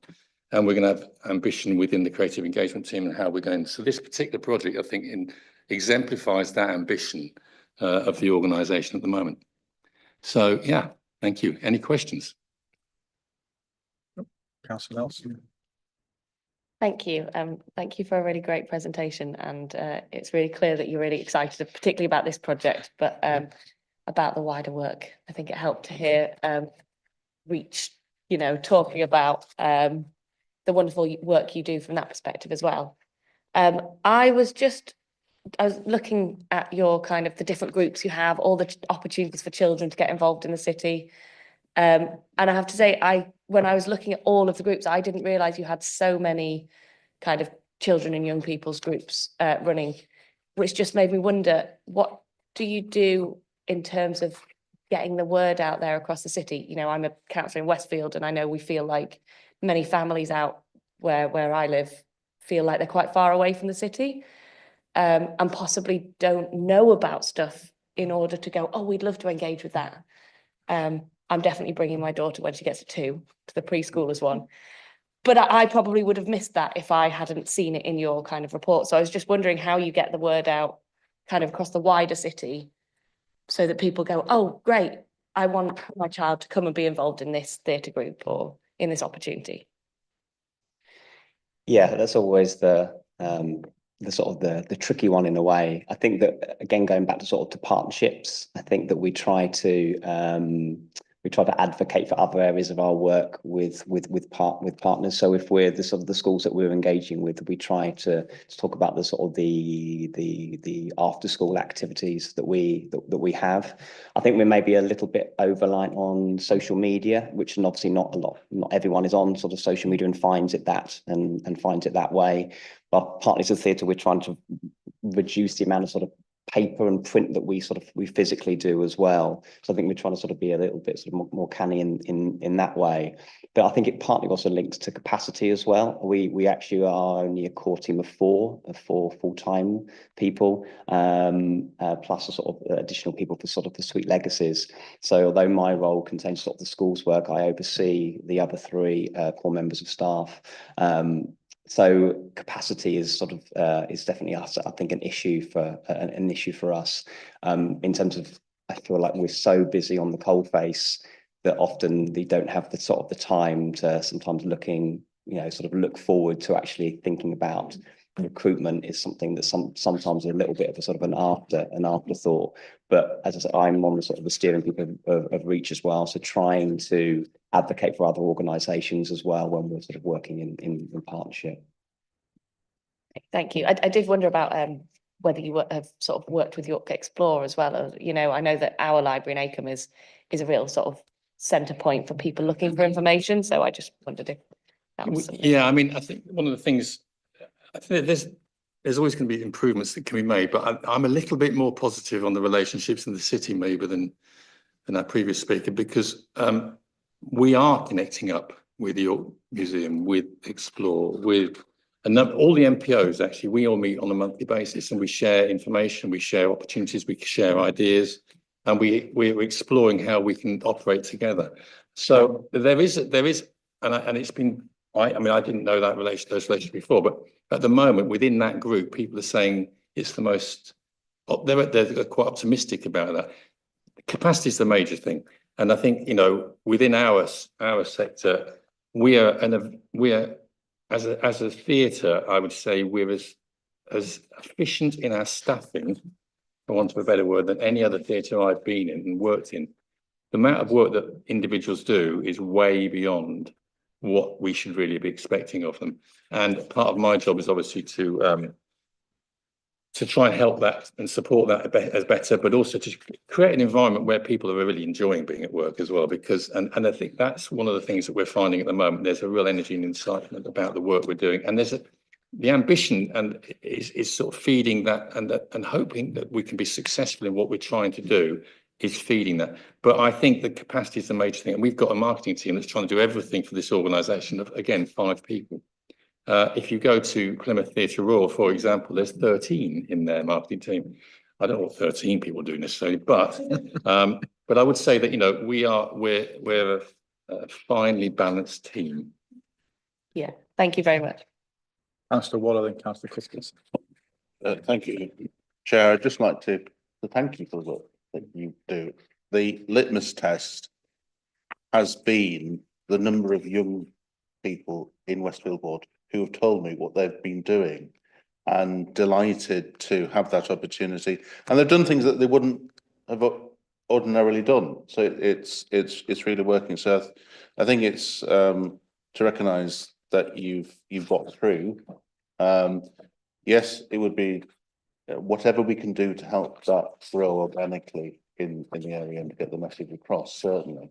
But I do want to recognise that sense of there's the Theatre Royal down the #1 bus route that isn't really for us, is actually that division is being broken down within the city, which I think is the conversations that we'd had previously in this committee, and just as with the other presentations that we've had, there's much greater demonstration of what it is you're doing and how it is you're achieving that outcome, which is giving more opportunities to people who might otherwise miss out or just dismiss it as not for me, but actually they're really pleased to give it a go and have that chance.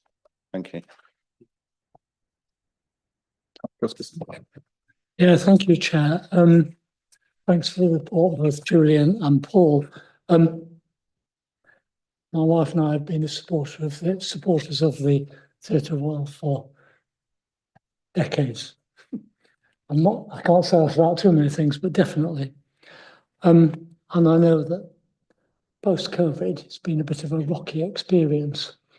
But it's very heartening to see, particularly the involvement with the education side of things and the number of schools that are involved.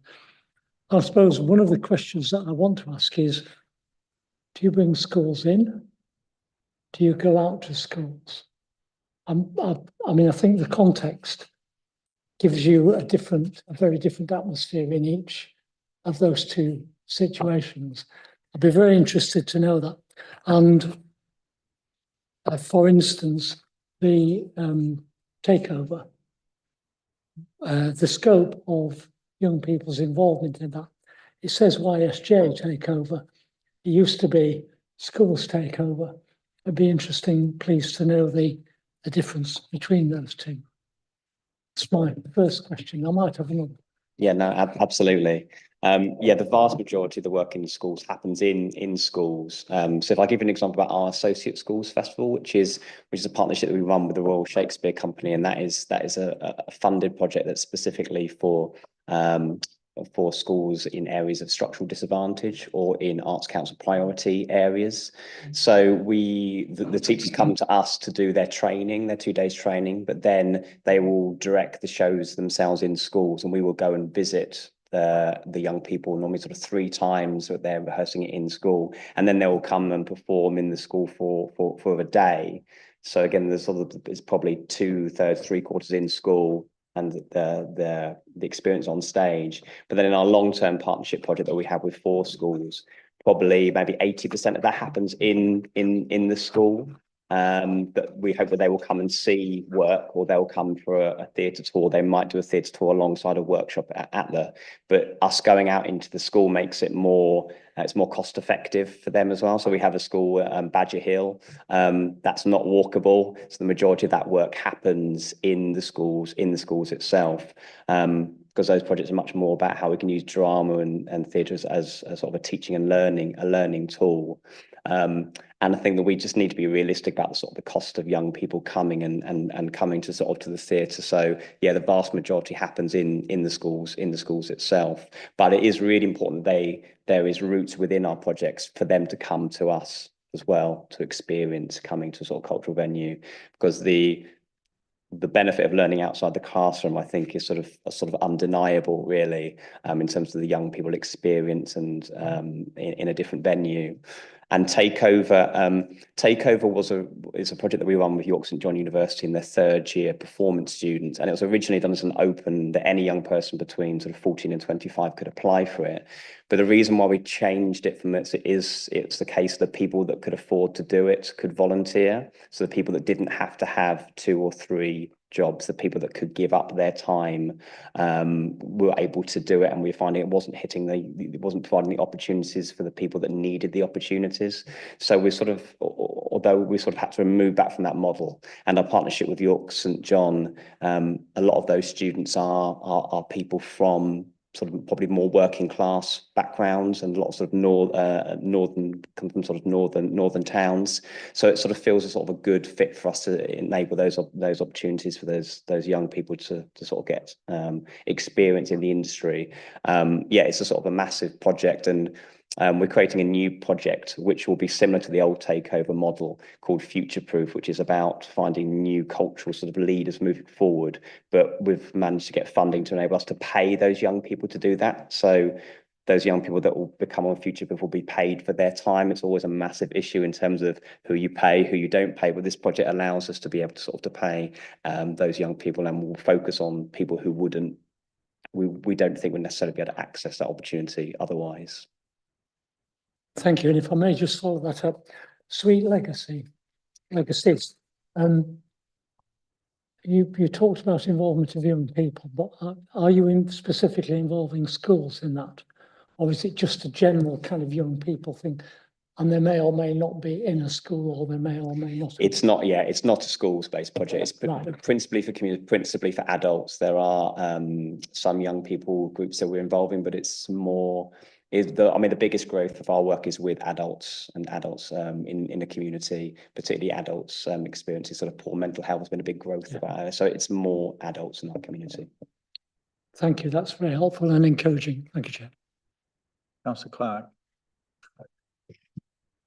If you're sure, thanks. Yes, thank you. I think it's a bit of a follow-up question really on the schools and just how you identify them, because you mentioned Badger Hill, and also Reach talked a bit about the target schools that they've got, and I'm just wondering, you know, how you go about choosing those schools, and whether, you know, the disadvantage, or how you identify those schools in relation to the disadvantage, if you like, and how you can. Yeah, particularly through the associate schools project that we run. So the funding criteria that through the RSE is that they have to be above national average on free school meals, rather than 22 or 23 or sort of 3%. So that's the sort of the principal criteria for that, and it has to be state schools as well.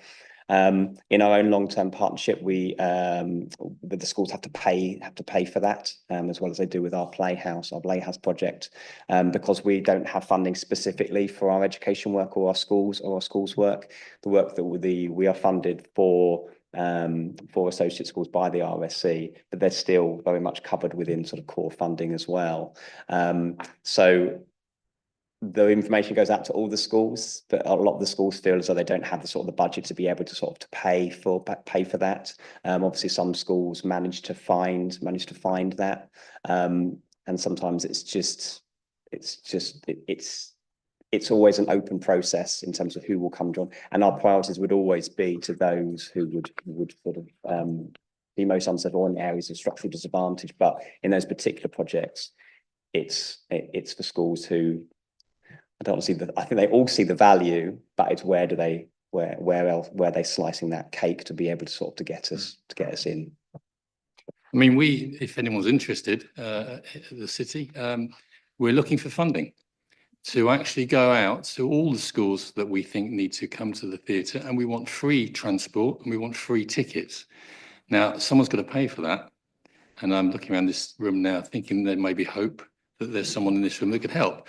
But if you don't pay, we've got to find a way of paying. And we're trying to do that. And with North by Northwest, for example, we reduced our school's ticket price from £15 to £10.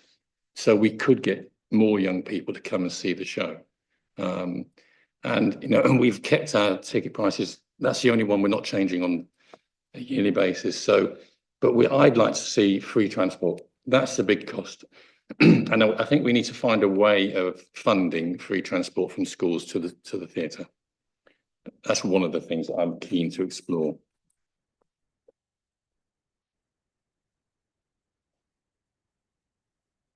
Councillor Crawshaw, then Councillor Corwick. Thanks, Chair. Yeah, some of what I was going to say is kind of building on that, I mean, first of all, it's really great to hear you acknowledging the barriers that there are to people, even when you present an opportunity and say, come along.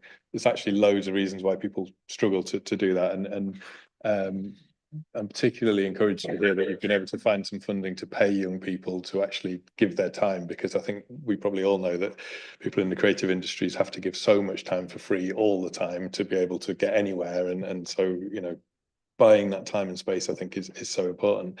I just was sort of wondering about a couple of things. First of all, within the sort of young person's theatre and outreach and what have you, because I think the focus, quite understandably, tends to be on the sort of active participation side within that. But I am wondering whether or not there are opportunities to start to engage young people with the kind of tech side of things, and even the kind of like joinery side of building sets and all of that sort of stuff, which I think is something that I certainly didn't ever really understand was something that you could have a career in theatre doing, and it's how you sort of begin to open people up to that. And in particular, I know in my own experience, having been privileged enough to be paid to do some theatre, actually the thing I found fascinating was the tech rehearsals and all of that bit, which I was nothing to do with, but just sitting there and seeing the way that people were working. And I'm just wondering if there are opportunities to enable young people to come and sit in on those things and just see some of that actually happening. Yeah, no, absolutely. And there's a massive sort of skills gap in terms of backstage and technical, particularly sort of post COVID. We do have, so I think this is in our second or third year running a backstage and technical group, which sits sort of as part of our youth theatre.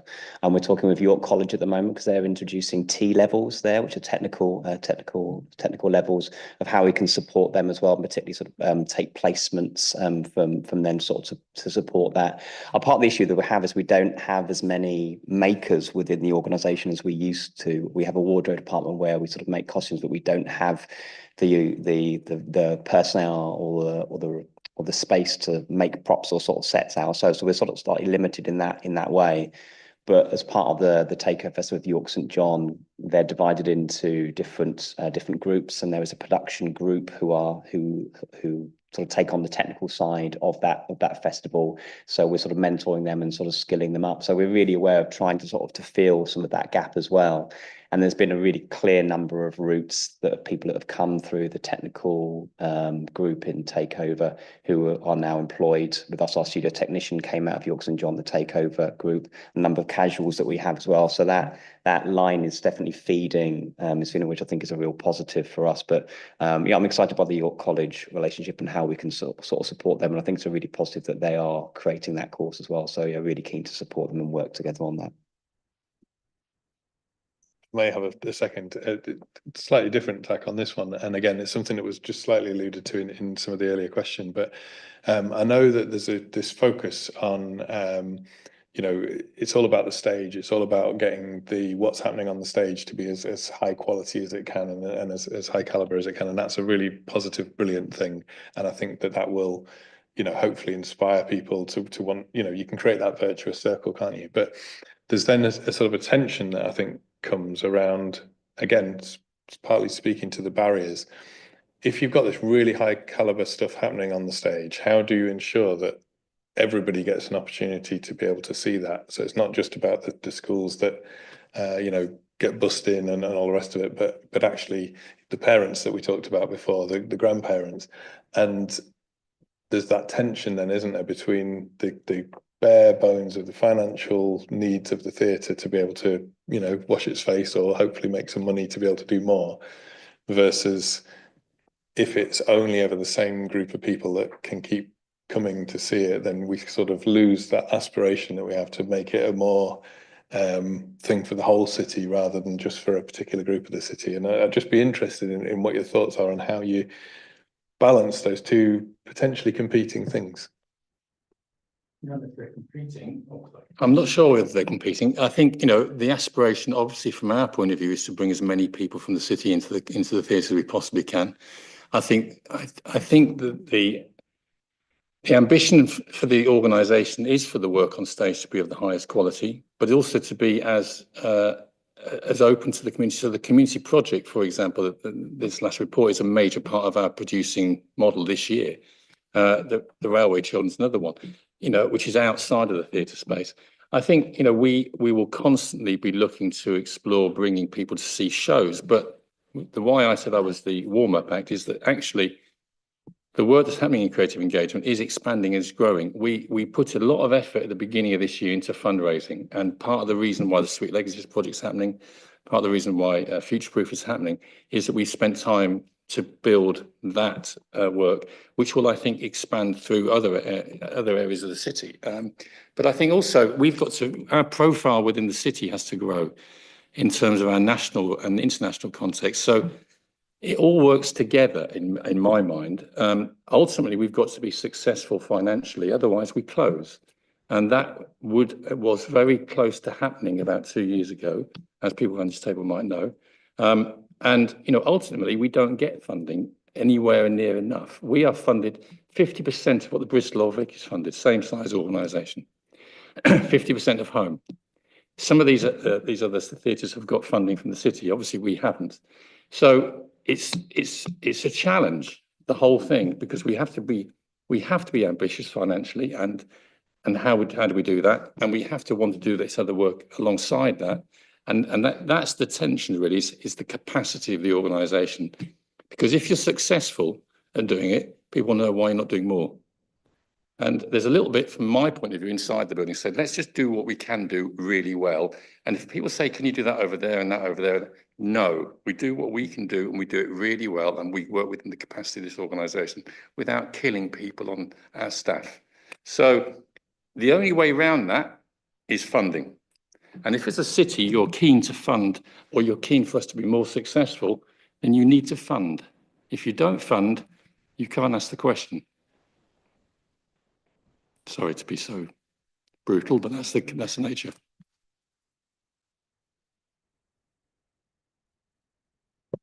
Thank you, Chair. The question I was going to ask has been pretty much answered in the last 5 minutes or so. So thank you so much, both Paul and Julian. I realise time is running out at this point. You will need to go fairly soon. But as I say, the question I was going to ask was really just to try and sum up where the finances are at the moment. And I think it's tremendous that, given the challenges in the immediate post-COVID period, that, as you said right at the beginning, you've produced your way to a future. Is there anything more you want to say about that? Yeah, you covered it quite a without being too indiscreet, I mean, the organisation, well, the reserves are pretty minimal still, but we were in the position with auditors that were saying to us things that we didn't really want to hear.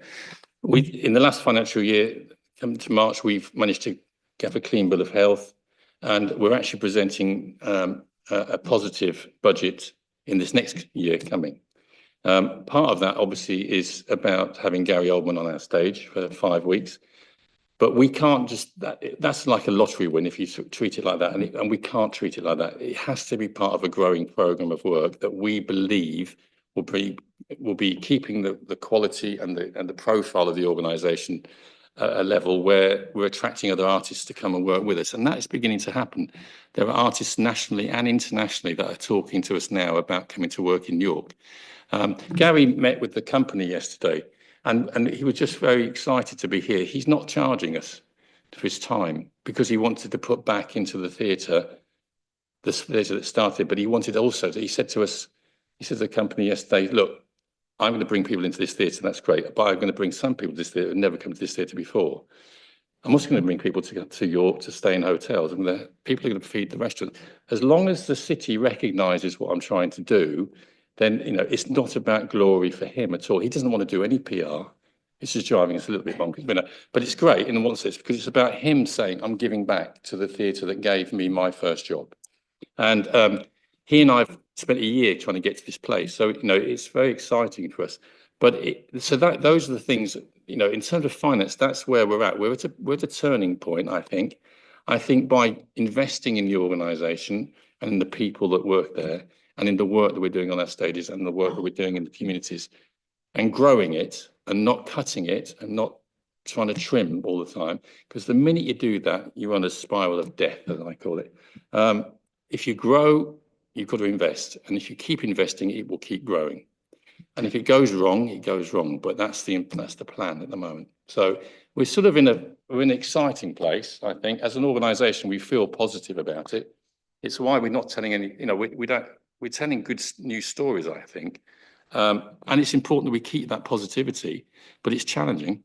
And I think, you know, there are ambitions to do other things within this organisation, but what I'm not going to do is commit the organisation to do things which we cannot deliver well. Thank you so much. Well, that is a very, very positive story, and your contribution this evening has been very positive. Thank you. Thank you so much. Good. Thank you. Councillor Taylor. Thanks, Chair. I'll keep it brief because I was almost covered by Councillor Cullick's question. You mentioned that you're looking to have a clean bill of health in your most recent accounts. I'm looking at the Charity Commission website, so your most recent ones won't be up yet because it's only just gone April. When I say clean bill of health, we're close to hitting the budget, the target that we were aiming to hit. That's for the auditors of the clean bill of health, rather than inheriting a deficit that we weren't planning to have, which is what possibly we would involve. Okay, cool. Yeah, but in terms of the auditors, they've given us a very positive audit this year. Great. Well, wish you all the best. Thank you. Knee-high were class, by the way. I saw a show of theirs down on the beach in Cornwall a few years ago. Oh, I ran the company for 12 years. Yeah. Ubu karaoke, I think it was. Ubu karaoke. Incredible. Really good. I'm thinking about bringing it here in a couple of years. Nice. Should we go, just following on from Councillor Corbett's question, in terms of all this investment in the community that you do, do you measure that in any way that people buying a ticket that they would never have bought? I mean, you're not doing this for I know you are doing it for the love of the culture, but at the end of the day, you've just said you've got to put bums on seats to keep, otherwise it just ends. So is that investment seeing an outcome that I never thought about the theatre, I'll go, it's only 10 quid, or it's only 20 quid, or it's only 50 quid. And I know that might sound like a lot. You know, Maiden tickets are 85 quid. I got 2, no problem. If you know what I mean, it's a relative thing that people are prepared to pay for. If they're seeing their mate up on the stage, are you seeing that return in that investment in the community in terms of people coming?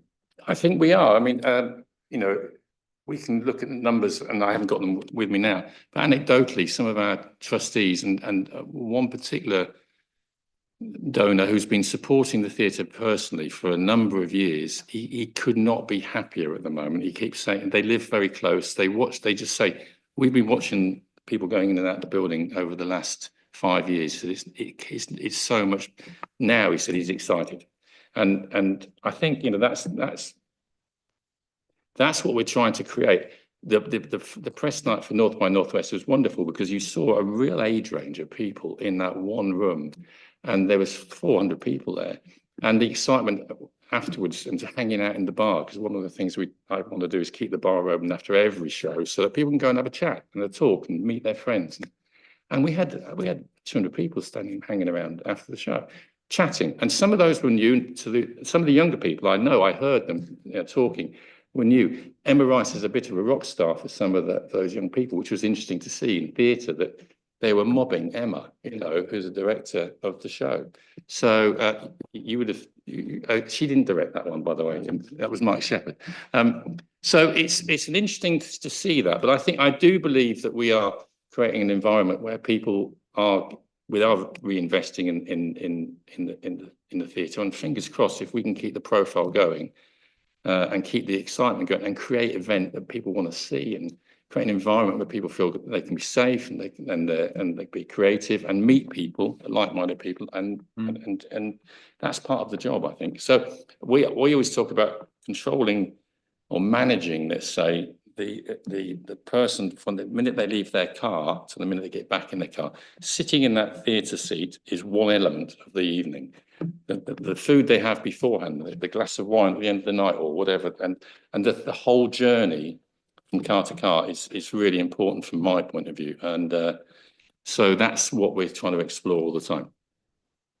Julian's got to go and get his lawyer, so I'll carry on, Julian, on my own. Don't worry. Oh. And just thanks, Julian. Thanks, Julian. Just listening, obviously, you sit there listening to the two presentations, and the thing that struck me is that you sounded more positive than the previous. Now, is that because there isn't the connection across the city of making organisations who should be together under the culture banner? Is that not there? Is it the council lacking, or is it the organisations not talking to each other enough? I'm just thinking down the line as we change the way we do scrutiny, is there a need for somebody somewhere pulling things together? Because it sounded like it was very disparate. Well, I think every city, you know, you're going to get a view from different people, different points of view all the time. I do think as a city, there's always work to be done on how we collaborate together and how we work together. But I think there's a capacity level with all of us as well. So, but I'm more positive that there is conversations happening. We help out the National Railway Museum the other month to help them with their. They asked for some performance support for a gala event they had. We're doing something with the library. We talk with Catherine at the museum. Aesthetica, Sherry's in the building all the time. So we've got plans to do things together.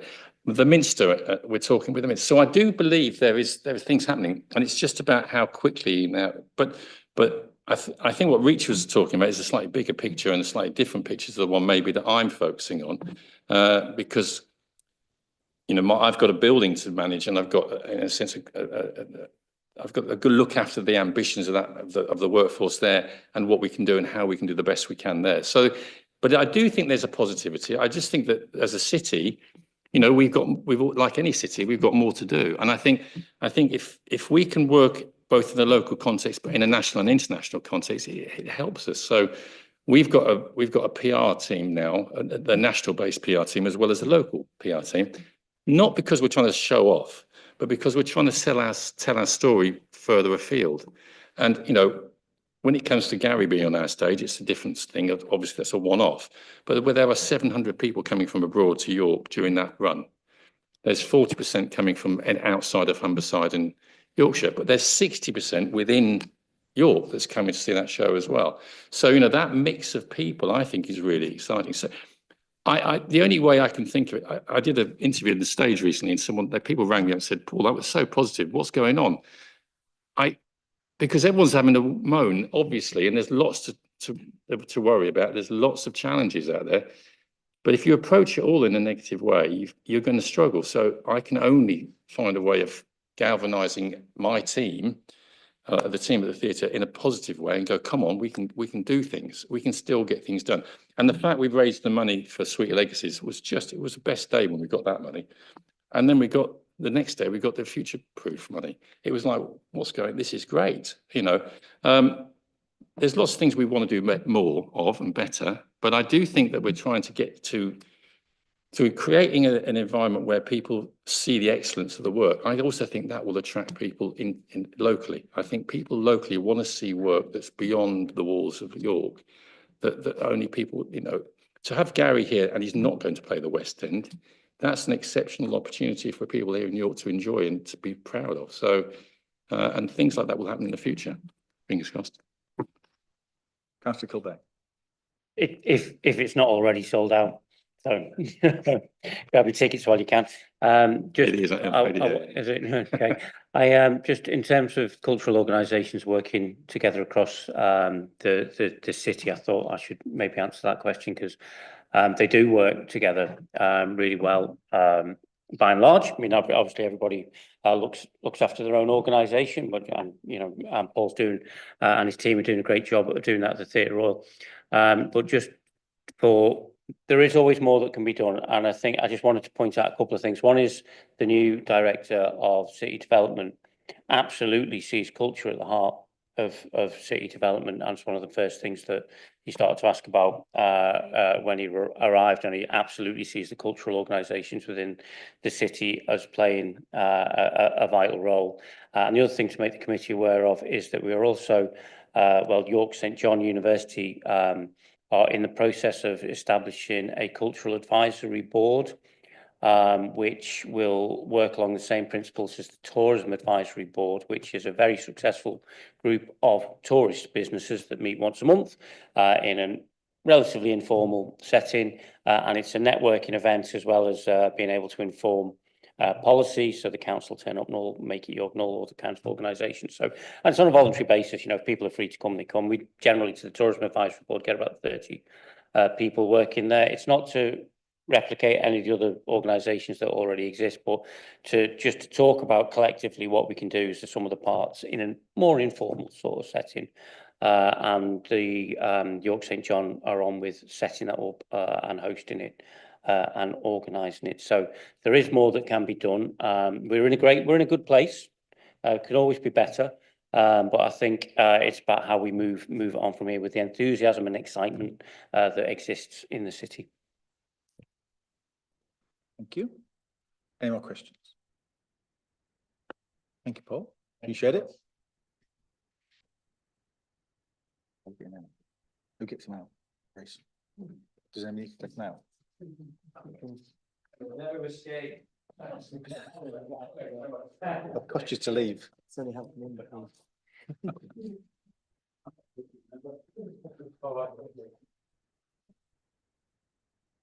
Right, work plan. Obviously, we are not going to be in existence as we currently are after May. We 4 become 3. We are still due to meet on May the 1st, where we have finance, neighbourhood policing review, and clear hold build report. But the library assessment may only have facts and figures to present. Pauline would like to contribute before we decide what we're doing there. Yes, we are aiming to bring you that report, but it is subject to a process in which we need absolutely to come here with Explore hand in hand, and they have to check the information in the assessment of need. So the assessment of need is not only made up from the early engagement consultation data, it brings together lots of other data around library usage, for example, and we need that to be right.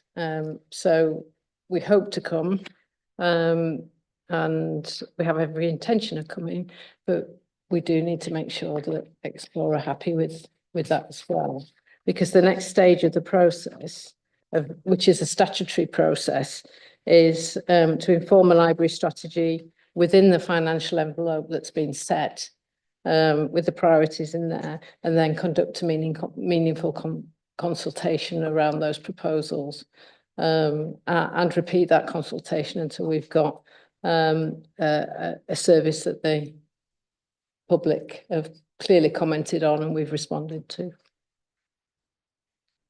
So bottom line, you'll come if there's something to say. If not, we'll have to wait. We will do our very best. That's fine. I think it's, if we're going to do it, let's do it well. And that's not big. And to be fair, it may be on the new structure that the more in-depth bi-monthly meetings of scrutiny could actually be a better place for that to be brought to than a broad scrutiny committee. Looking to puzzle about Councillor Nelson. Are we happy with that? I don't think we've got a choice, to be fair, but so we'll have finance, neighbourhood policing, clear hold build report, and hopefully, but we're not going to hold it to it. And then the rest of it, we can just put a line through for the time being until we know how we're going to be sitting and where we're going to be sitting and who's chairing what and who's attending what. Councillor Crosher. Just very quickly, and I don't have a firm suggestion, but I do wonder whether if that May meeting ends up being the last meeting of this committee, it might be worth us just having 5 minutes, because we wouldn't necessarily have a work plan update, but just having a thought about anything that we want to recommend a future, presumably People's Committee, to think about, given that most of us around the table have been here for a couple of years on this committee, and obviously, you know, longer in some cases. And it might be just an opening to a future committee to say, these are the things that have been areas that we've thought are priorities or are of worthy of more in-depth scrutiny. Without prejudging anybody else's thoughts, that's a great idea. So I think we shall set some time aside for that. Unfortunately, I may most likely be missing the next meeting, as it's polling day in my day job. Why you're not voting in York? We are in East Yorkshire and Hull. So I will make, for that reason, Tom, I may actually get late just at the end. But no one disagree with the idea, do they? It's a good one. I think we do need to send forward, because I say we've been sitting for 2 years. There's still 2 years left to go. So some of it, I guess, will go to place, some will go to people. As you say, at least they can pick up where we've got to with stuff. So great idea. Anything else on work? Just point out as well. Oh, sorry. Obviously subject to it changing anyway, but so far we've got children's safeguarding annual report for June, but the person who we're presenting can't make the June meeting. So that will possibly change anyway after May, but if that's the same, just to note that won't be coming for June. Yeah. Because the truth is that June meeting may not be June. So they may make the next meeting. I was going to suggest moving it, but you might want to just. We'll have to wait and see when we're meeting. At the moment, yeah. Cool. Thank you all very much. Good evening. As ever, enjoyed it.